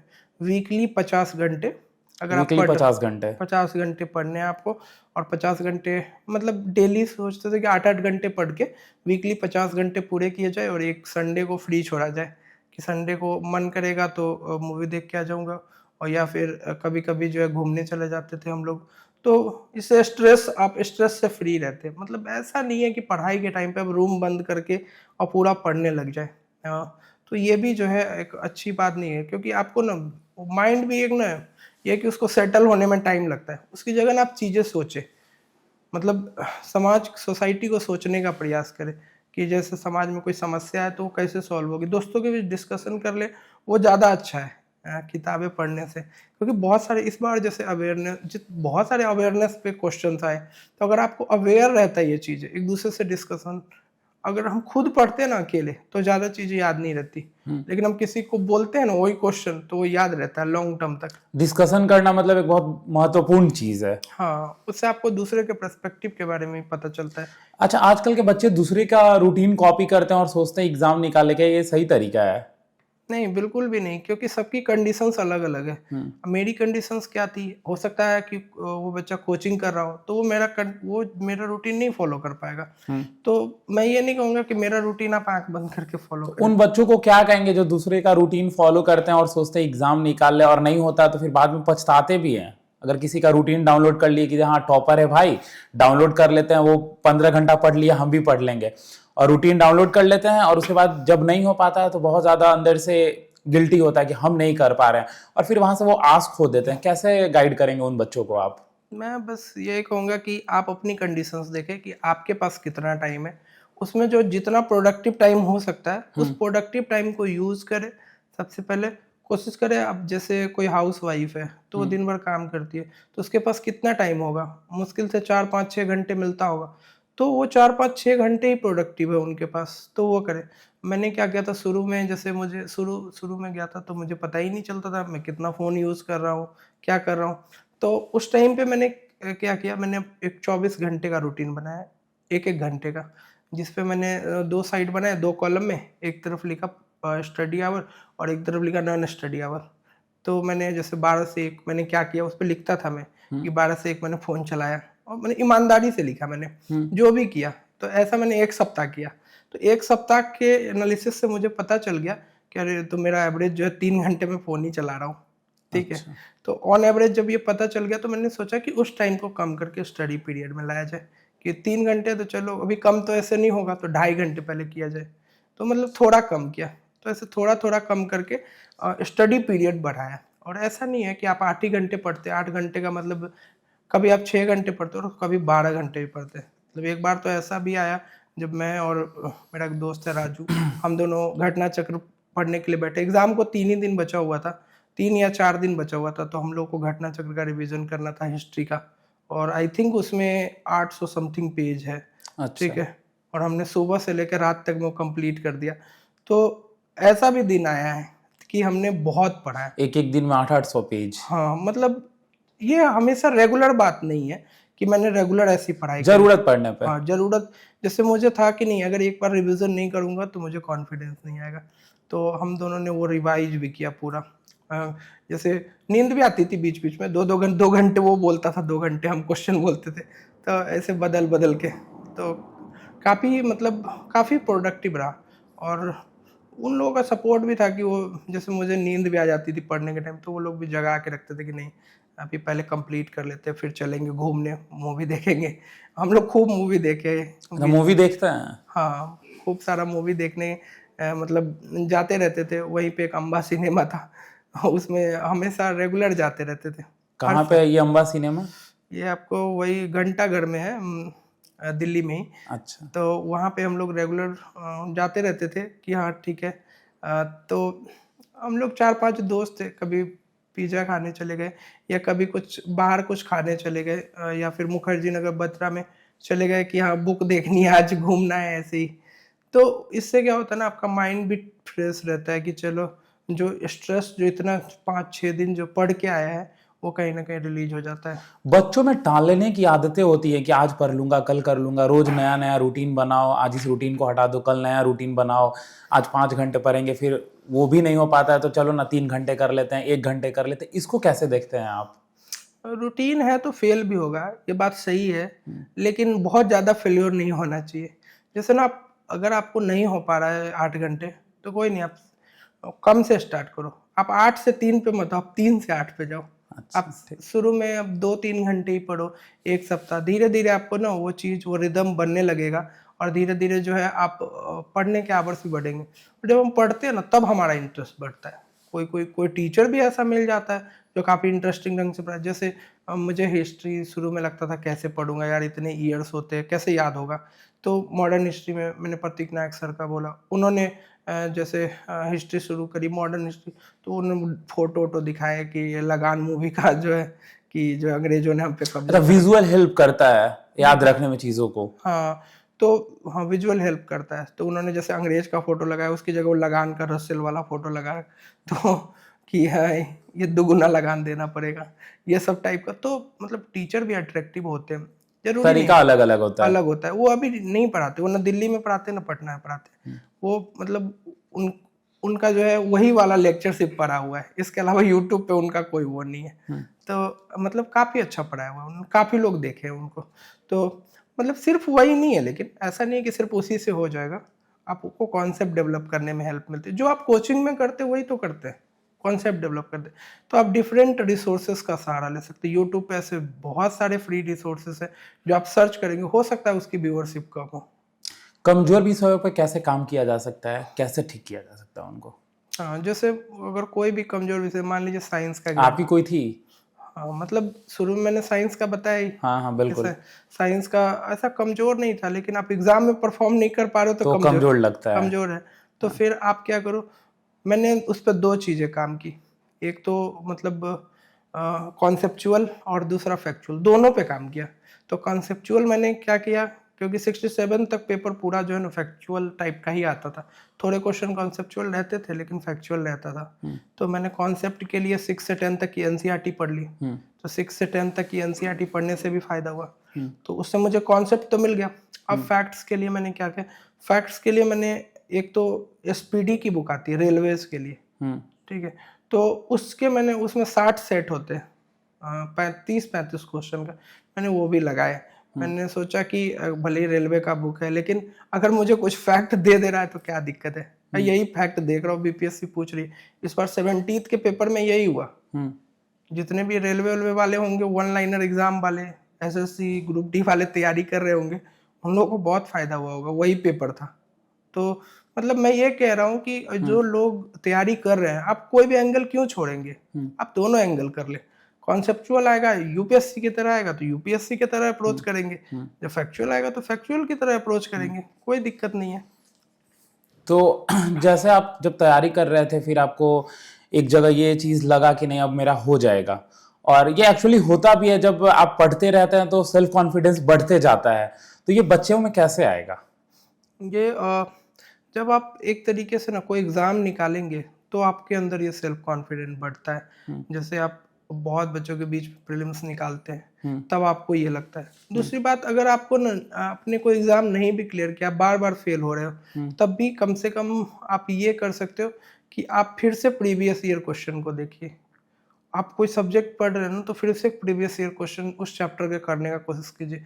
अगर आप 70-80% कर ले रहे हैं ना क्वेश्चन तो आप ठीक है, मतलब आप अगली बार क्वालिफाई कर लेंगे।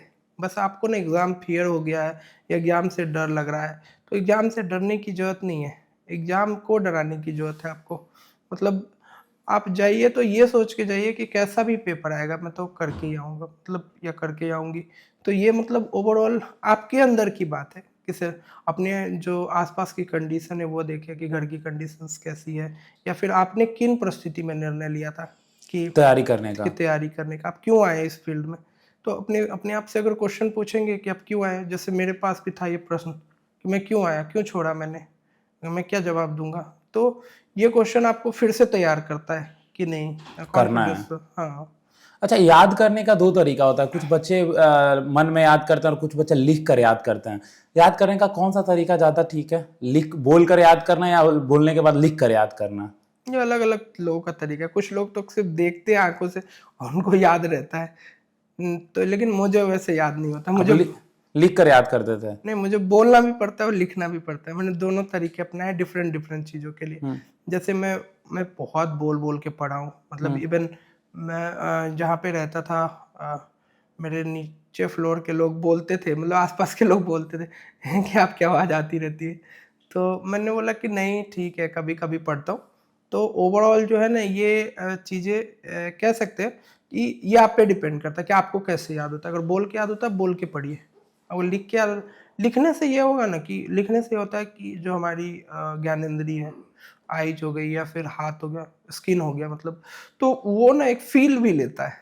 बोलने से आपका कान सुनता है, तो चूंकि कोई भी चीज़ का स्मरण ना हमारे ज्ञानेंद्रिय ही करती है, तो मुझे ऐसा लगता था कि अगर बोलूँगा ना तो हमारा कान भी सुनेगा, चीज़ें तो आज आइज तो देख ही रही है, फिर अगर लिखूंगा तो वो ना कहीं जो है स्पर्श में भी रहेगा, तो चीज़ें याद होती है आपको।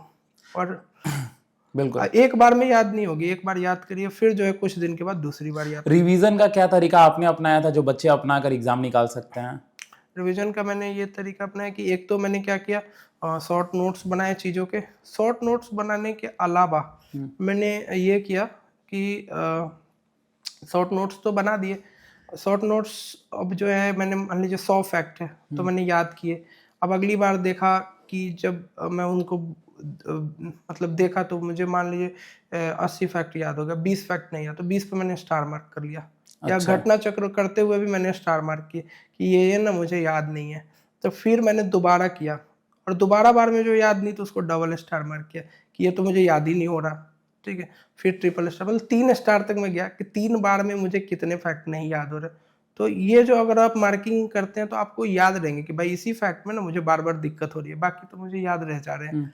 तो और एग्ज़ाम में अगर वो आएँगे तो फिर आपका मल्टीपल रिवीजन रहेगा उसपे, तो फिर आपको दिक्कत नहीं होगी। बच्चे मार्केट जाते हैं और तरह तरह की किताबें खरीद कर ले आते हैं और उसके बाद वो किताब धरा का धरा रह जाता है, या बहुत बार होता है कि जो किताब पढ़ना चाहिए वो ना पढ़कर दूसरा किताब पढ़ लेते हैं। कैसे देखते हैं, कैसे उन बच्चों को आप गाइड करेंगे इसके लिए? कौन सी बुक है जो उनको पढ़ना चाहिए? बेमतलब का किताब ना पढ़े, बहुत सारा पढ़ने से नहीं।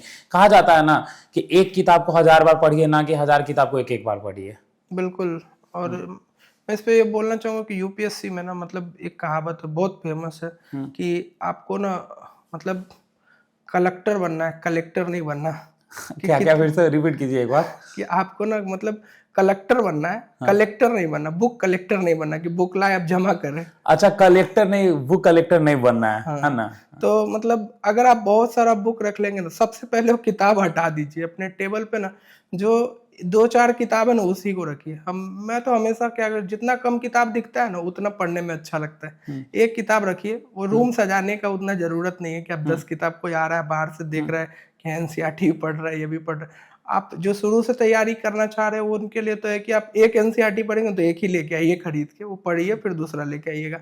तो इससे भी आपको जो है आसानी रहेगा, क्योंकि मेंटल प्रेशर बनता है बुक देखने से। आपको नहीं लगता होगा लेकिन 10-15 बुक अगर आपके सामने रख दिया जाए तो आपके ऊपर मेंटल प्रेशर रहेगा कि इतना पढ़ना है। तो मैंने यही किया कि मैंने कोशिश करी कि टेबल पर एक ही बुक रहे या 2 ही बुक रहे, वो सही रहेगा। इसके अलावा जो है 2 बुक रहने के बाद जो है आप एक सब्जेक्ट की ना एक ही बुक पढ़ें, कि ज़्यादा बुक पढ़ने से आपको दिक्कत होगी। तो एक सब्जेक्ट की एक ही बुक आपको पढ़नी चाहिए और आप लिमिटेड रिसोर्स कर लें। रिवीजन पर ध्यान दें और बिल्कुल आपने सही कहा कि एक किताब को 1000 बार पढ़ना है, 1000 किताब को एक बार नहीं पढ़ना बिल्कुल है। बिल्कुल बिल्कुल। पर्सपेक्टिव जो है ना आपको ऐसे भी मिल जाएगा। आपको सबसे मेन है कि आपको रिवीजन करना है, कि आपको अगर 100 क्वेश्चंस हैं तो अगर 50 आते हैं तो 50 सही होने चाहिए। ये बहुत इंपॉर्टेंट है, इसलिए आपको बार-बार रिवीजन करना चाहिए। बच्चे मानसिक तनाव से कैसे दूर रह सकते हैं तैयारी के दौरान? बच्चे जो है अगर मानसिक तनाव की बात करें अगर हम लोग, तो मानसिक तनाव ना एक रियलिटी है जिस पर कोई बात नहीं करना चाहता आजकल। समाज में ना हर किसी के अंदर ये जो है ये चीज़ें मतलब अवेलेबल है। मेरे अंदर भी होगी, हर किसी के अंदर होता है और मतलब इससे दूर भागने की ज़रूरत नहीं है, इस पर बात करने की ज़रूरत है। जब लोग पढ़ाई करते हैं तो उस टाइम पे बहुत सारे ब्रेकडाउन्स होते हैं। तो मतलब पहले तो मेंटल स्ट्रेस जैसी चीज़ ही बात ही नहीं की जाती थी। लेकिन हमें ना मतलब पॉजिटिव जुड़ाव रखना चाहिए। इसमें आपको बहुत चीज़ हेल्प कर सकता है। जैसे कोई दोस्त आपको बहुत हेल्प कर सकता है। मतलब उससे बात करें, अपनी समस्याओं को रखें, ठीक है? वो बात करेंगे, अच्छे दोस्त के सामने समस्याओं को रखें।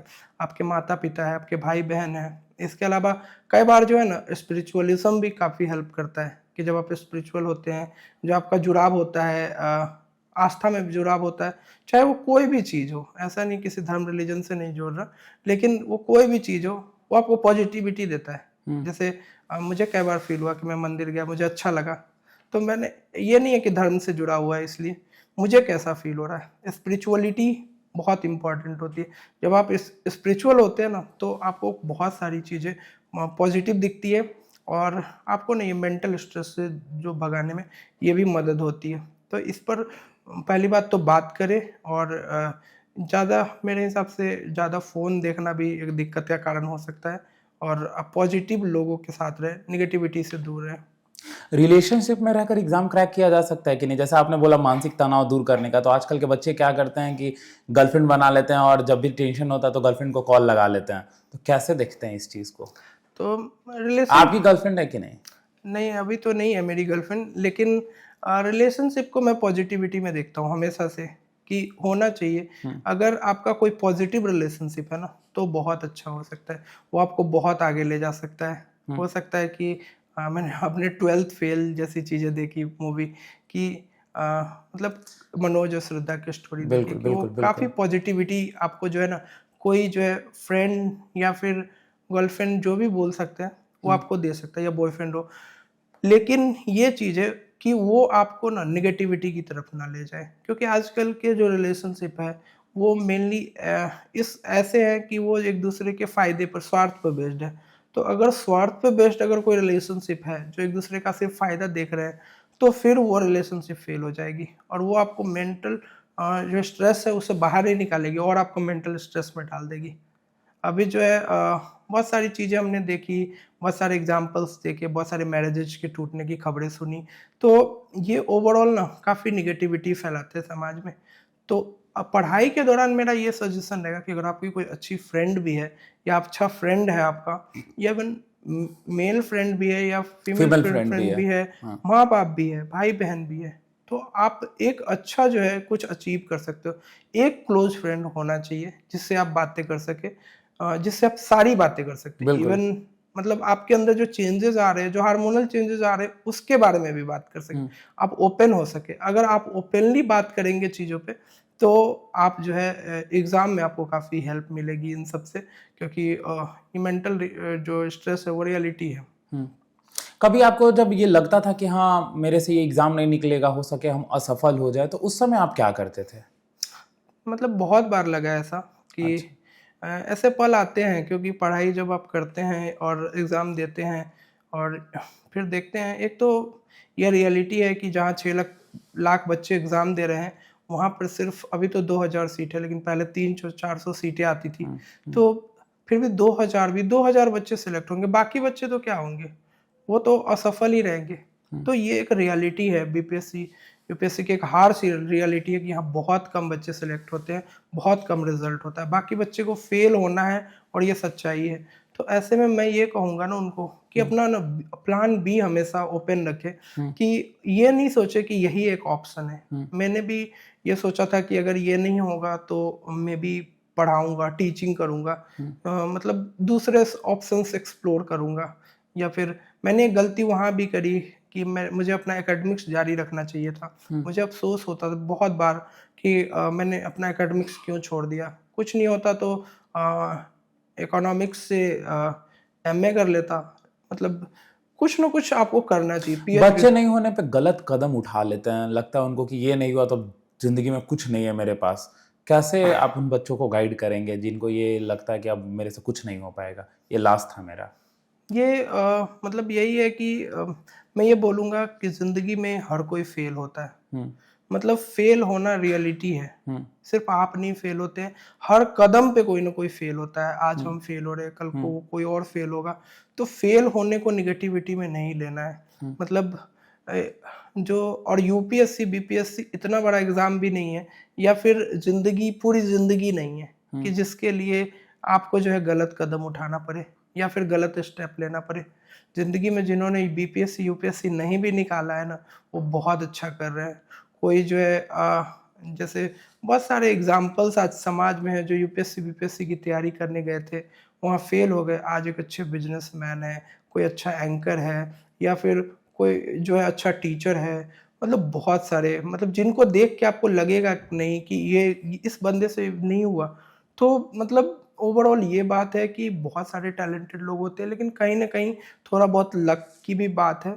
तो अगर आपका मान लीजिए बार-बार फेल्योर मिल रहा है, तो अपना प्लान बी ओपन रखें, और मैं ये कहूँगा कि गलत स्टेप नहीं बढ़ाएँ, क्योंकि आप ना भले ही दुनिया के लिए महत्वपूर्ण ना हो, आप अपने अपने परिवार के लिए बिल्कुल, बहुत बिल्कुल, ज़्यादा महत्वपूर्ण है, बिल्कुल। क्योंकि वो एक्सपेक्टेशन रखते हैं कि आप जो है ना, अगर उनके साथ रहेंगे ना, भले ही आप बेरोज़गार भी रहेंगे ना, तो उनको बहुत खुशी होगी।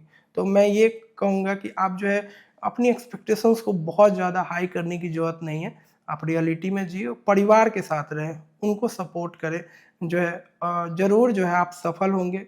मेरी यही शुभकामनाएँ। उन माता-पिता को क्या कहना चाहेंगे आप जो अपने बच्चों पे अपना सपना थोपते हैं?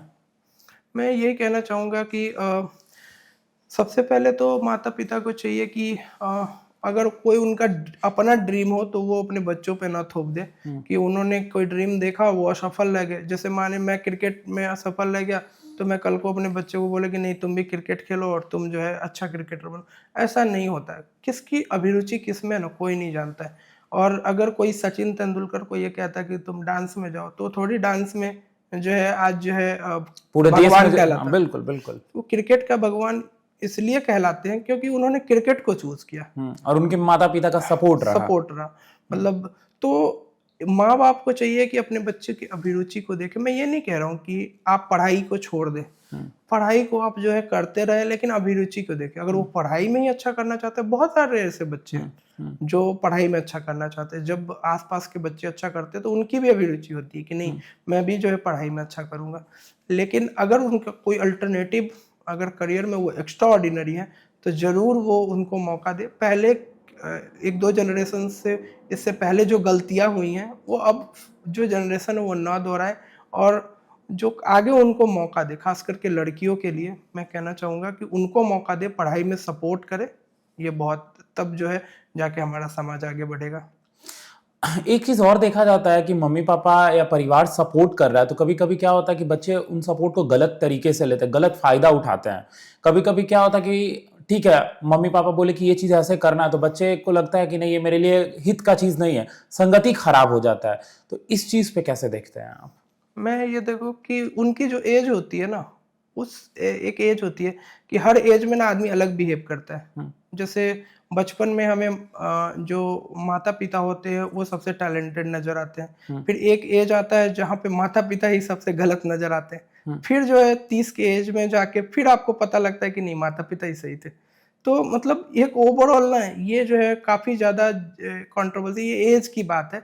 तो आप मेरे हिसाब से आप थोड़े मैच्योर बने और जो है अपने माँ-बाप की बात सुने, उनको एनालाइज़ करें कि वो क्या कह रहे हैं। आप ऐसा नहीं कि उनको चूज़ कर लें, लेकिन आप एनालाइज़ ज़रूर करें उनकी बात को, क्योंकि उन्होंने भी दुनिया देखी है, एक्सपीरियंस्ड है। तो चीज़ें जो है ना उनके लिए भी काफ़ी जो है वो एक्सपीरियंस के आधार पे बोल रहे हैं। लेकिन रिस्क टेकिंग होना चाहिए ज़िंदगी में। अगर आप रिस्क नहीं लोगे तो फिर जो है बहुत ज़्यादा आगे नहीं बढ़ पाओगे। तो हर चीज़ में रिस्क है, रिस्क लो, प्लान करो, लेकिन उसको एग्ज़ीक्यूट भी करो। बस यही है। फिर जैसे आपने अभी बताया कि मम्मी पापा बोलते हैं तो बच्चों को उनका बात मानना चाहिए, और बिल्कुल सही बात है। वो आपको जन्म दिए हैं तो ठीक है, आप वो अपना सपना थोपेंगे तो ठीक है, आप अपने अकॉर्डिंग देख लें कि आप किस चीज में हो सकते हैं, क्या चीज आपके लिए ठीक है या क्या आप कर सकते हैं, क्योंकि वो तो एक बच्चा ही जानता है कि वो किस चीज के लिए बना है, क्या में बेहतर कर सकता है। कैसे आपने बोला अभी कि सचिन को आज क्रिकेट का भगवान कहा जाता है, तो आज क्यों क्रिकेट के भगवान है? क्योंकि उनको लगा कि मैं क्रिकेट में अच्छा कर सकता हूँ। एम एस धोनी भी अपने एग्जाम्पल है। क्रिकेट देखते हैं क्या आप? क्रिकेट हाँ, देख खेलते थे बहुत, तो देखते भी होंगे। बिल्कुल। Favourite cricketer? फेवरेट क्रिकेटर हमेशा से एम एस धोनी रहे हैं। हम्म, और मतलब ये रहा है कि क्रिकेट के प्रति बहुत गहरी रुचि रही है। बचपन में ये था कि उस टाइम पे टीवी हुआ नहीं करता था, रेडियो हुआ करता था, रेडियो कान में लगा के सोता था कि जो है मैच पूरा सुनना है। अच्छा, इतने आप क्रिकेट के दीवाने थे? हाँ, क्रिकेट बहुत ही पसंद था, उस मतलब बचपन से ही बहुत पसंद था। मतलब जिस टाइम पे लोग क्रिकेट ठीक से समझते ही नहीं थे, उस टाइम से मतलब क्रिकेट वर्ल्ड कप मैंने 2003 वर्ल्ड कप भी जो है सुना है। अच्छा, बीपीएससी क्वालिफाई करने के लिए कौन कौन से गुण होने चाहिए एक बच्चे में? एक तो सबसे इम्पोर्टेंट है आपका हार्ड वर्क। जो है ना, अगर आप हार्ड वर्क करते हैं तो उसका कोई दूसरा वो नहीं है। एक कहावत भी है, मतलब एक कोट है कि hard work beat talent if talent doesn't work hard. बिल्कुल। तो टैलेंटेड होना इस एग्ज़ाम का खासियत नहीं है। इस हार्ड एग्ज़ाम वर्क। का खासियत है हार्ड वर्क और कंसिस्टेंसी। अगर आप हार्ड वर्क करते हैं कंसिस्टेंट और आपके अंदर कंसिस्टेंसी है, तो आप कोई भी टैलेंटेड बच्चे को पीछे छोड़ सकते हैं इसमें। दूसरा मुझे लगता है कि स्मार्ट वर्क काफ़ी ज़रूरी है आजकल के टाइम पे। मतलब बहुत ज़्यादा नहीं पढ़ के आप बहुत कम में ज़्यादा आउटपुट कैसे निकालें। कैसे आप करेंगे बच्चे वो? ये आप क्या पढ़ेंगे से ज़्यादा ज़रूरी है क्या नहीं पढ़ेंगे। अच्छा। जैसे अगर आप यूपीएससी की तैयारी करते हैं तो आप 12th क्लास की एनसीईआरटी पढ़ते हैं साइंस में, एनवायरनमेंट वाला पार्ट। लेकिन बीपीएससी में वो नहीं है। लेकिन कोई भी बुक लिस्ट आप देखिएगा, लिखिएगा 6 से 12 तक का एनसीईआरटी। अच्छा, तो तो आप पूरा पढ़ रहे हैं तो हार्ड वर्क कर रहे हैं, और स्मार्ट वर्क तब हुआ जो चीज नहीं आना है उसको नहीं पढ़ रहे हैं आप। हाँ, उसको नहीं पढ़ रहे। तो आप चूज करके पढ़े चीज़ों को कि आपको आपको क्या है, आपके लिए इम्पोर्टेंट है, तो आप उसको चूज करके पढ़ लें। दूसरी बात कि बुक का सिलेक्शन बहुत इम्पोर्टेंट होता है। ये जो है, अब मैंने पहले भी बोला है कि बहुत ज़्यादा बुक्स पढ़ने की ज़रूरत नहीं है। इससे ज़रूरी है कि बुक्स को ज़्यादा बार पढ़ना है, रिवीजन पे ध्यान देना है इस पे। इसके बाद अगर गुण की बात करें तो आपको सोसाइटी को ना एक पर्सपेक्टिव से देखना पड़ेगा, तभी आप ऐसे जैसे सब्जेक्ट में नंबर ला पाएंगे। आप बहुत सारे एग्जाम्पल्स तब जनरेट कर पाएंगे जब आप सोसाइटी से मिक्सअप होंगे। जैसे अगर सोसाइटी में बहुत लोग, क्या होता है कि रूम में बैठ के पढ़ते हैं, उनको नहीं पता चलता कि सोसाइटी में क्या चल रहा है। जैसे आज जो है सोसाइटी में मान लीजिए SC ST का कोई आंदोलन चल रहा है, तो अगर आप उससे जुड़ेंगे नहीं, आप लोगों की चीज़ें नहीं समझेंगे, तो कल को काम भी कैसे कर पाएंगे। जान कैसे पाएंगे चीजों को, है ना? हाँ, तो आपको डिस्कशंस देखने चाहिए, लोगों के जो है बातें सुननी चाहिए, या फिर लोगों का पर्सपेक्टिव जानना चाहिए। तो ये बहुत इम्पोर्टेंट होता है कहीं ना कहीं। चलिए, अभी तक आपने ये बताया कि एग्जाम के लिए कैसे तैयारी करना है, कौन सी किताबें पढ़ना है। अब ये बताइए कि सब कुछ हो जाने के बाद इंटरव्यू कैसे करेंगे तैयारी बच्चे? इंटरव्यू के लिए जो मैंने प्रिपरेशन करी, तो मैंने पूरा इंटरव्यू को पहले 8-9 सेक्शंस में बांटा था कि मेरे प्रिपरेशन को। एक्चुअल में वो इंटरव्यू नहीं है, पर्सनालिटी टेस्ट है। तो पर्सनालिटी टेस्ट और इंटरव्यू में ये अंतर होता है। इंटरव्यू में एक इंटरव्यूअर आपसे क्वेश्चन पूछता है और आप उसका आंसर देते हैं, और जो आंसर आपको नहीं आता उस बेसिस पे मार्किंग करते हैं। पर्सनालिटी टेस्ट में आपका नॉलेज का टेस्ट नहीं होता, ये टेस्ट होता है आपकी पर्सनालिटी का, कि एक सिविल सर्वेंट के कौन कौन से गुण हैं, उसके बेसिस पे आपको परखा जाता है। कि जैसे एक सिविल सर्वेंट को ईमानदार होना चाहिए, आप ईमानदार है कि नहीं, मतलब आपको नहीं आता है तो आप झूठ तो नहीं बोल रहे हैं। तो ईमानदारी एक गुण होता है। दूसरा सत्यनिष्ठा। अगर आपको डराया जाता है इंटरव्यू में कि आप गलत बोल रहे हैं, तो क्या आपके अंदर वो डर है, ठीक है, या नहीं है? करुणा का भाव है कि नहीं? आप एससी एसटी को और वुमेन को कैसे देखते हैं? जैसे आप रूम में एंटर करते हैं तो आप पहले किसको जो है गुड मॉर्निंग या गुड इवनिंग बोलते हैं? आप वुमेन को या कोई अगर महिला वहाँ बैठी हुई हैं अगर बोर्ड में, तो क्या आप उनको प्राथमिकता देते हैं कि नहीं? ये सब बातें बहुत मैटर करती है। आपकी जो सोच है वो समाज के प्रति कैसी है, मतलब ये सब बातें मैटर करती है। जहाँ ओपिनियन बेस्ड क्वेश्चन होते हैं ना, वहीं मार्किंग होती है। फैक्चुअल अगर आपसे पूछ लिया गया कि बिहार में कितने स्टेट है, तो सॉरी बिहार में कितने जिले हैं, तो फैक्चुअल पर उतने ज्यादा मतलब मार्किंग होने की संभावना नहीं है, क्योंकि सिर्फ कंसेप्चुअल वाले में 10 से 12 जो है मिनट का इंटरव्यू होता है। 10 से 12 मिनट। 10 से 12 मिनट में वो आपको सिर्फ ये देखते हैं कि आपकी पर्सनालिटी कैसी है। कितने इंटरव्यूअर होते हैं वहां पे? और बार तो 4 होते थे चेयरमैन को लगा के, लेकिन इस बार 3 ही थे। किसी किसी बोर्ड में 4 रहे होंगे। कोई मजेदार क्वेश्चन किया गया आपसे या सब टफ टाइप का था या नॉर्मल लेवल से? कुछ ऐसा क्वेश्चन जो याद है जो आप बताना चाहें? हाँ बिल्कुल, एक क्वेश्चन काफी इंटरेस्टिंग था। कुछ क्वेश्चन ऐसे थे जहाँ पे मतलब थोड़ा सा भी इधर उधर होना, अपने मार्क्स को बिल्कुल लोअर साइड ले जाना था। अच्छा। तो वहाँ पे काफ़ी संभल के जवाब देने की जरूरत है। जैसे एक क्वेश्चन पे पूछा गया कि क्या आप जो है एससी एसटी अगर रिजर्वेशन हमको ख़त्म करना है या ओबीसी रिजर्वेशन ख़त्म करना है, तो सभी एससी एसटी की शादी ना हम ब्राह्मणों से करा देते हैं, तो रिजर्वेशन ख़त्म कर देते हैं, फिर हो गई इक्वलिटी। अच्छा, एससी एसटी का शादी करवा देते ब्राह्मण से, खत्म हो गया। रिजर्वेशन। बिल्कुल। तो मैंने ये बोला कि सर मैरिज जो है सर्टिफिकेट या नहीं होता, गारंटी नहीं होती कि जो है वो आपको सोशल और एजुकेशनल अपलिफ्टमेंट दे दे। तो मतलब ये था कि नहीं कैसे नहीं होगा, बहुत सारे इंटरकास्ट मैरिजेज हो रहे हैं, चीज़ें सुधर रही है। मैंने बोला सर वो मैरिज के कारण नहीं है, वो लोगों के पढ़े लिखे होने के कारण है कि 2 इंटरकास्ट मैरिजेज हो रही है, वही सक्सेसफुल हो रही है जो पढ़े लिखे लोग हैं। और इवन मैंने ये भी जवाब दिया कि हमें समाज में सर इक्वलिटी की नहीं इक्विटी की ज़रूरत है। तो रिजर्वेशन जो है हम ऐसे नहीं समाप्त कर सकते कि जब तक इक्विटी नहीं आ जाए सोसाइटी में। जब अभी भी बहुत सारे लोग जो इवन एक अच्छी पोस्ट पे चले गए, उनके साथ भी भेदभाव होता है। तो जब अच्छी पोस्ट पे लोग हैं उनके साथ भेदभाव होता है, तो ये रिजर्वेशन सिस्टम बनाया ही क्यों गया था? पैसे के लिए तो बनाया नहीं गया था कि सबको पैसा दे दो, ऐसे तो गवर्नमेंट सबको पैसा बांट देती, सब इक्वल हो जाते।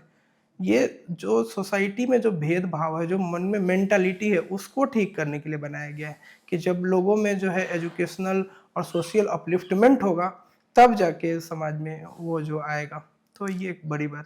चलिए, आपकी ईमानदारी का आपने एक पॉइंट दिया था, तो एक क्वेश्चन आपसे कर लेता हूँ। अच्छा, एक बात मैं आपसे जानना चाहता हूँ कि एक बच्चा एक इंस्टीट्यूशन से पास होता है, ठीक, और आप देखिए तो उसका एक बच्चे का कम से कम 10 से 15 इंस्टीट्यूशन में फोटो लगा रहता है, ये कैसे हो पाता? आप तो टॉपर, इसका जवाब आपको देना होगा ये चीज का। बिल्कुल, इसका जवाब अभी तक किसी ने पूछा नहीं था, नहीं तो इसका जवाब मैं भी देना चाह रहा था।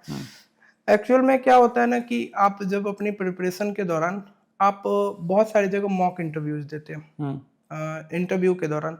तो इंटरव्यू के दौरान तो वो लोग क्या करते हैं, कोई भी कोचिंग इंस्टीट्यूट क्या करती है, अगर आपने वहाँ पे मॉक इंटरव्यू दिया तो वो उसको छाप देती है, जबकि एक्चुअल में उनको चाहिए नीचे लिखना चाहिए था कि selected from mock interview program. तो अगर ये लिखते तो ज्यादा क्लियरिटी होती। और अभी जो गवर्नमेंट का जो नया रूल है उसमें गाइडलाइंस भी है कि लिखना चाहिए। लेकिन ये लोग लिखते नहीं है, तो छात्र भ्रमित होते। तो मैं उनको बोलना चाहूंगा, मैं किसी कोचिंग में नहीं पढ़ा हूँ, ठीक है। अच्छा। हाँ, मैं कुछ लोगों से इंस्पायर्ड रहा हूँ। जैसे मैं बहुत लोग बोलते थे कि पीडब्ल्यू में क्यों गया, पीडब्ल्यू ओनली आईएएस में। तो उनके लिए मैं बोलूंगा कि ओनली आईएएस के जो फाउंडर है सुमित रेवड़ी सर, जब 2016 में उन्होंने इंस्टीट्यूट शुरू किया था, तो वो एक यूट्यूबर थे जो फ्री में पढ़ाते थे। 2019 में जब मैंने प्रोग्राम्स देखने शुरू किए यूट्यूब के, तो एक वो भी टीचर थे जिनको मैंने रेगुलर 4 साल फॉलो किया है। उनका एडिटोरियल प्रोग्राम, उनका आर्ट एंड कल्चर, मतलब फ्री रिसोर्सेज था। और वो उस फ्री रिसोर्सेज तो पब्लिक डोमेन में है, वो आप यूज कर सकते हो। तो जब मेरा रिजल्ट हुआ 67th के टाइम पे या 69th के टाइम पे, कहीं ना कहीं आपको टीचर के प्रति सम्मान का भाव रहता है कि नहीं मुझे जो है ना इनसे वो करना है। तो ये जो है ना, यही बात मुझे खींच के लाई कि नहीं, मैंने ऐसा नहीं है कि मैं खुद से गया, मैंने बोला एक इंटरव्यू में कि सुमित रेवड़ी सर का भी योगदान है। तो सर ने खुद कॉल किया कि आप अगर बोले तो हम आएंगे मिलने, क्योंकि मुझे भी वो है। तो बहुत अच्छा लगा मुझे कि जो मेरे जिनको मैं आइडल मानता हूँ, अगर वो सामने उनसे से मैं कॉल कर मिलूंगा, रहे हैं। सामने से कॉल करे, और बहुत अच्छे व्यक्ति भी है। उन्होंने मुझे एक बार भी नहीं बोला कि उज्जवल कोचिंग का नाम लेना है। ये मुझे बहुत अच्छा लगा कि बहुत सारे लोग बोलते हैं, बहुत कॉल आए मुझे कोचिंग के कि आप मेरा नाम ले लीजिए एक बार, लेकिन तो पैसों की बात हो रही थी कि नहीं? मतलब कुछ ऑफर्स हुए, मतलब बहुत जगह से, बट मुझे सर का बहुत अच्छा लगा कि मतलब उन्होंने मुझे कुछ ऐसा नहीं बोला, और मुझे बहुत अच्छा लगा ये बात। उन्होंने ये भी बोला कि अगर आप अलग पांडे सर से मिलना चाहे तो हम उनसे मिलाएंगे। मैंने बोला बिल्कुल सर, वो तो यूथ आइकॉन है इस टाइम पे, बिल्कुल तो अगर उनसे कौन नहीं मिलना चाहे, मतलब रेगुलरली भी अगर आप किसी को मिलने का मौका मिले तो आप क्यों नहीं मिलना चाहेंगे। बिल्कुल।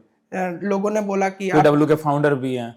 फाउंडर भी, उनकी एक बहुत स्पेशल जर्नी रही। हम लोगों ने उनका वेब सीरीज देखा, तो जिस आदमी को वेब सीरीज में देखते हो उससे क्यों नहीं मिलना चाहोगे। इसके बिल्कुल। बाद जो है कई इंटरव्यूअर ने मुझे खान सर के बारे में पूछा, तो मैंने बोला कि खान सर ने बहुत अच्छा काम किया है एजुकेशन के क्षेत्र में या किसी क्षेत्र में।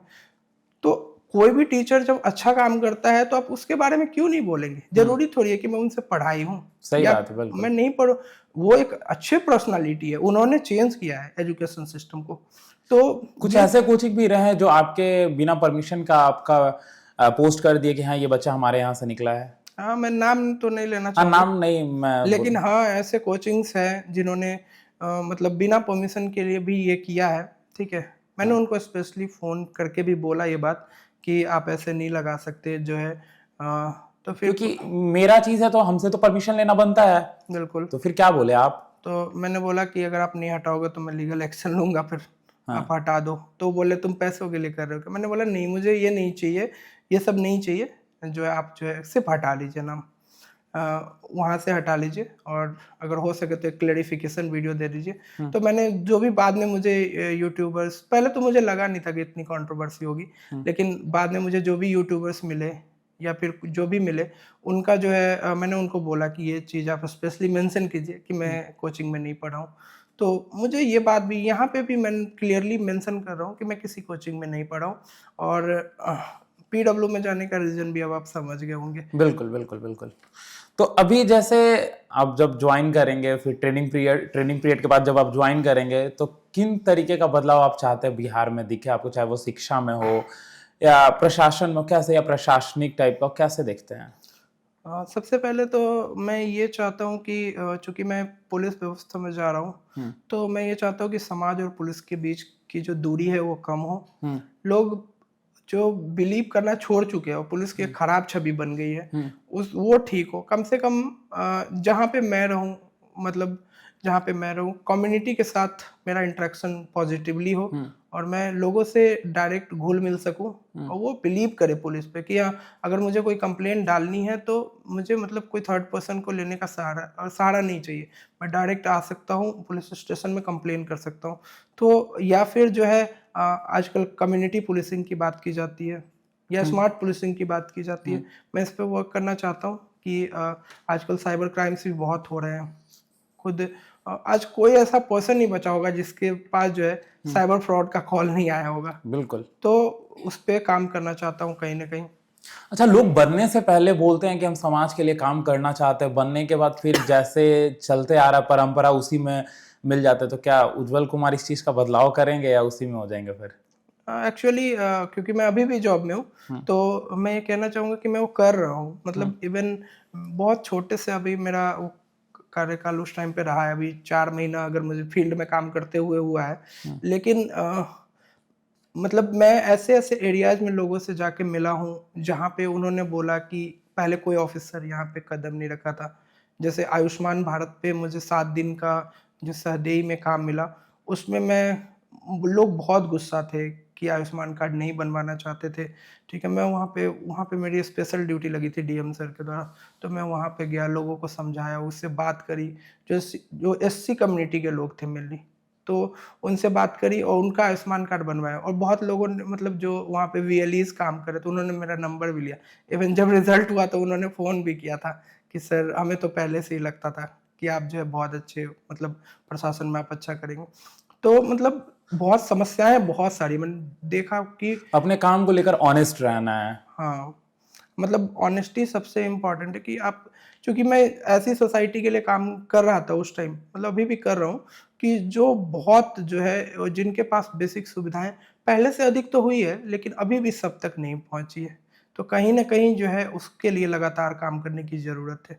और मतलब जो हमारे सेक्रेटरी सर हैं, वो काफ़ी प्रयास करें, वो खुद भी बहुत जो है ऑनेस्ट है, तो मतलब उनका भी काफ़ी प्रेशर रहता है कि हाँ, जो आप सोसाइटी के लिए काम कर रहे हो ना, वहाँ पे आप ऐसा कभी सोचना ही मत, मतलब कुछ गलत करने का मत सोचना, क्योंकि उनकी अगर दुआ लग जाएगी ना तो आप बहुत ऊपर पहुँच जाओगे। बिल्कुल। तो ये बहुत इम्पोर्टेंट है कि आपको ना समाज के जो लोग हैं, जो पिछड़े लोग हैं, उनके प्रति करुणा का भाव होगा थोड़ा, उनकी उनकी जो मतलब वो होती है ना, वो फीलिंग आपके अंदर होगी तो बहुत, क्योंकि ऐसा नहीं है कि मैं बहुत बड़े परिवार से आता हूँ, वही चीज़ें देखी है मैंने बचपन से ही। अच्छा, उन युवाओं को क्या संदेश देंगे जिनका सपना बीपीएससी है या गवर्नमेंट जॉब है, और अगर ये नहीं हो पाता तो वो क्या कर सकते हैं अपने लाइफ में?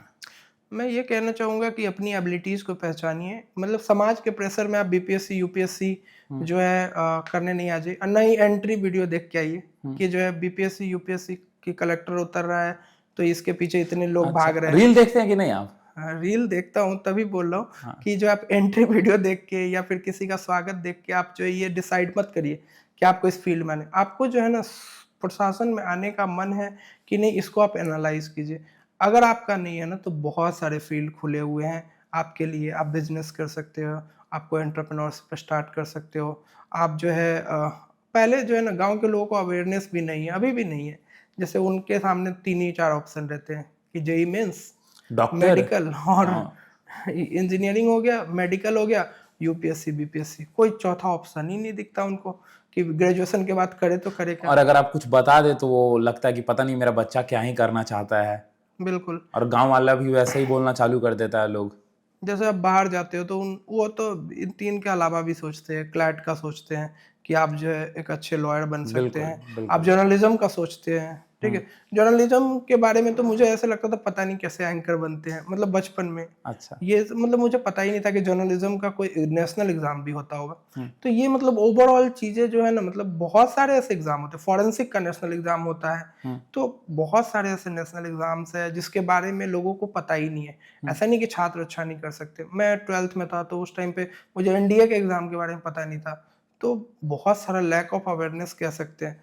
तो लोगों को पहले चाहिए, अब यूट्यूब जैसा सोर्स मिल गया है, वो मतलब सर्च करे कि 12th के बाद क्या करें। तो इससे भी उनको जो है काफ़ी करियर ऑप्शंस के बारे में पता चलेगा। आप एक करियर ऑप्शंस पर सीमित ना रहे। बीपीएससी टीचर वाला भी एग्ज़ाम काफ़ी ज़्यादा फेमस हो रहा है। तो उसमें भी एक अच्छी अपॉर्च्युनिटी है, क्योंकि स्टेट का कर्मी आप बन रहे हैं, तो आप स्टेट गवर्नमेंट में जा रहे हैं, तो बहुत अच्छा अपॉर्च्युनिटी है। तो ये भी जो है, अगर आप कम मेहनत में करना चाह रहे हैं, तो ये काफ़ी अच्छा करियर ऑप्शन भी है ये भी। लास्ट में मैं आपसे यही कहूँगा कि उन युवाओं को संदेश दीजिए जो आपको देख रहे हैं, चाहे वो बिहार के हैं, चाहे किसी भी राज्य के हैं, अपने लाइफ में कुछ डिफरेंट करना चाहते हैं नौकरी के अलावा या नौकरी के साथ। एक लाइन में थोड़ा एक मोटिवेशनल चीज़ बोलकर बच्चों को एक बार आप अपना वो बताइए। मैं यही बोलना चाहूँगा कि एक ही चीज़ पे आप सीमित ना रहें, ठीक है? आप जो है अपने मल्टीपल फैक्टर्स को ध्यान में रखें, और जो है ना एक हर सफलता के पीछे ना, मतलब एक अच्छे सूर्योदय के पीछे ना एक लंबी रात होती है। तो हो सकता है आपकी लंबी रात जल्दी खत्म होगी और जो है आपका सूर्योदय आने ही वाला होगा। बस जो है ना अपने आप को कंटिन्यू रखें, अपना कंटिन्यूटी मेंटेन रखें, हार्ड वर्क करें, और जल्दी आपको सफलता प्राप्त होगी। तो आप देख रहे थे, हमारे साथ बात करने के लिए उज्जवल कुमार उपकार जुड़े हुए थे। सर, कैसा लगा हमारे साथ बातचीत करके?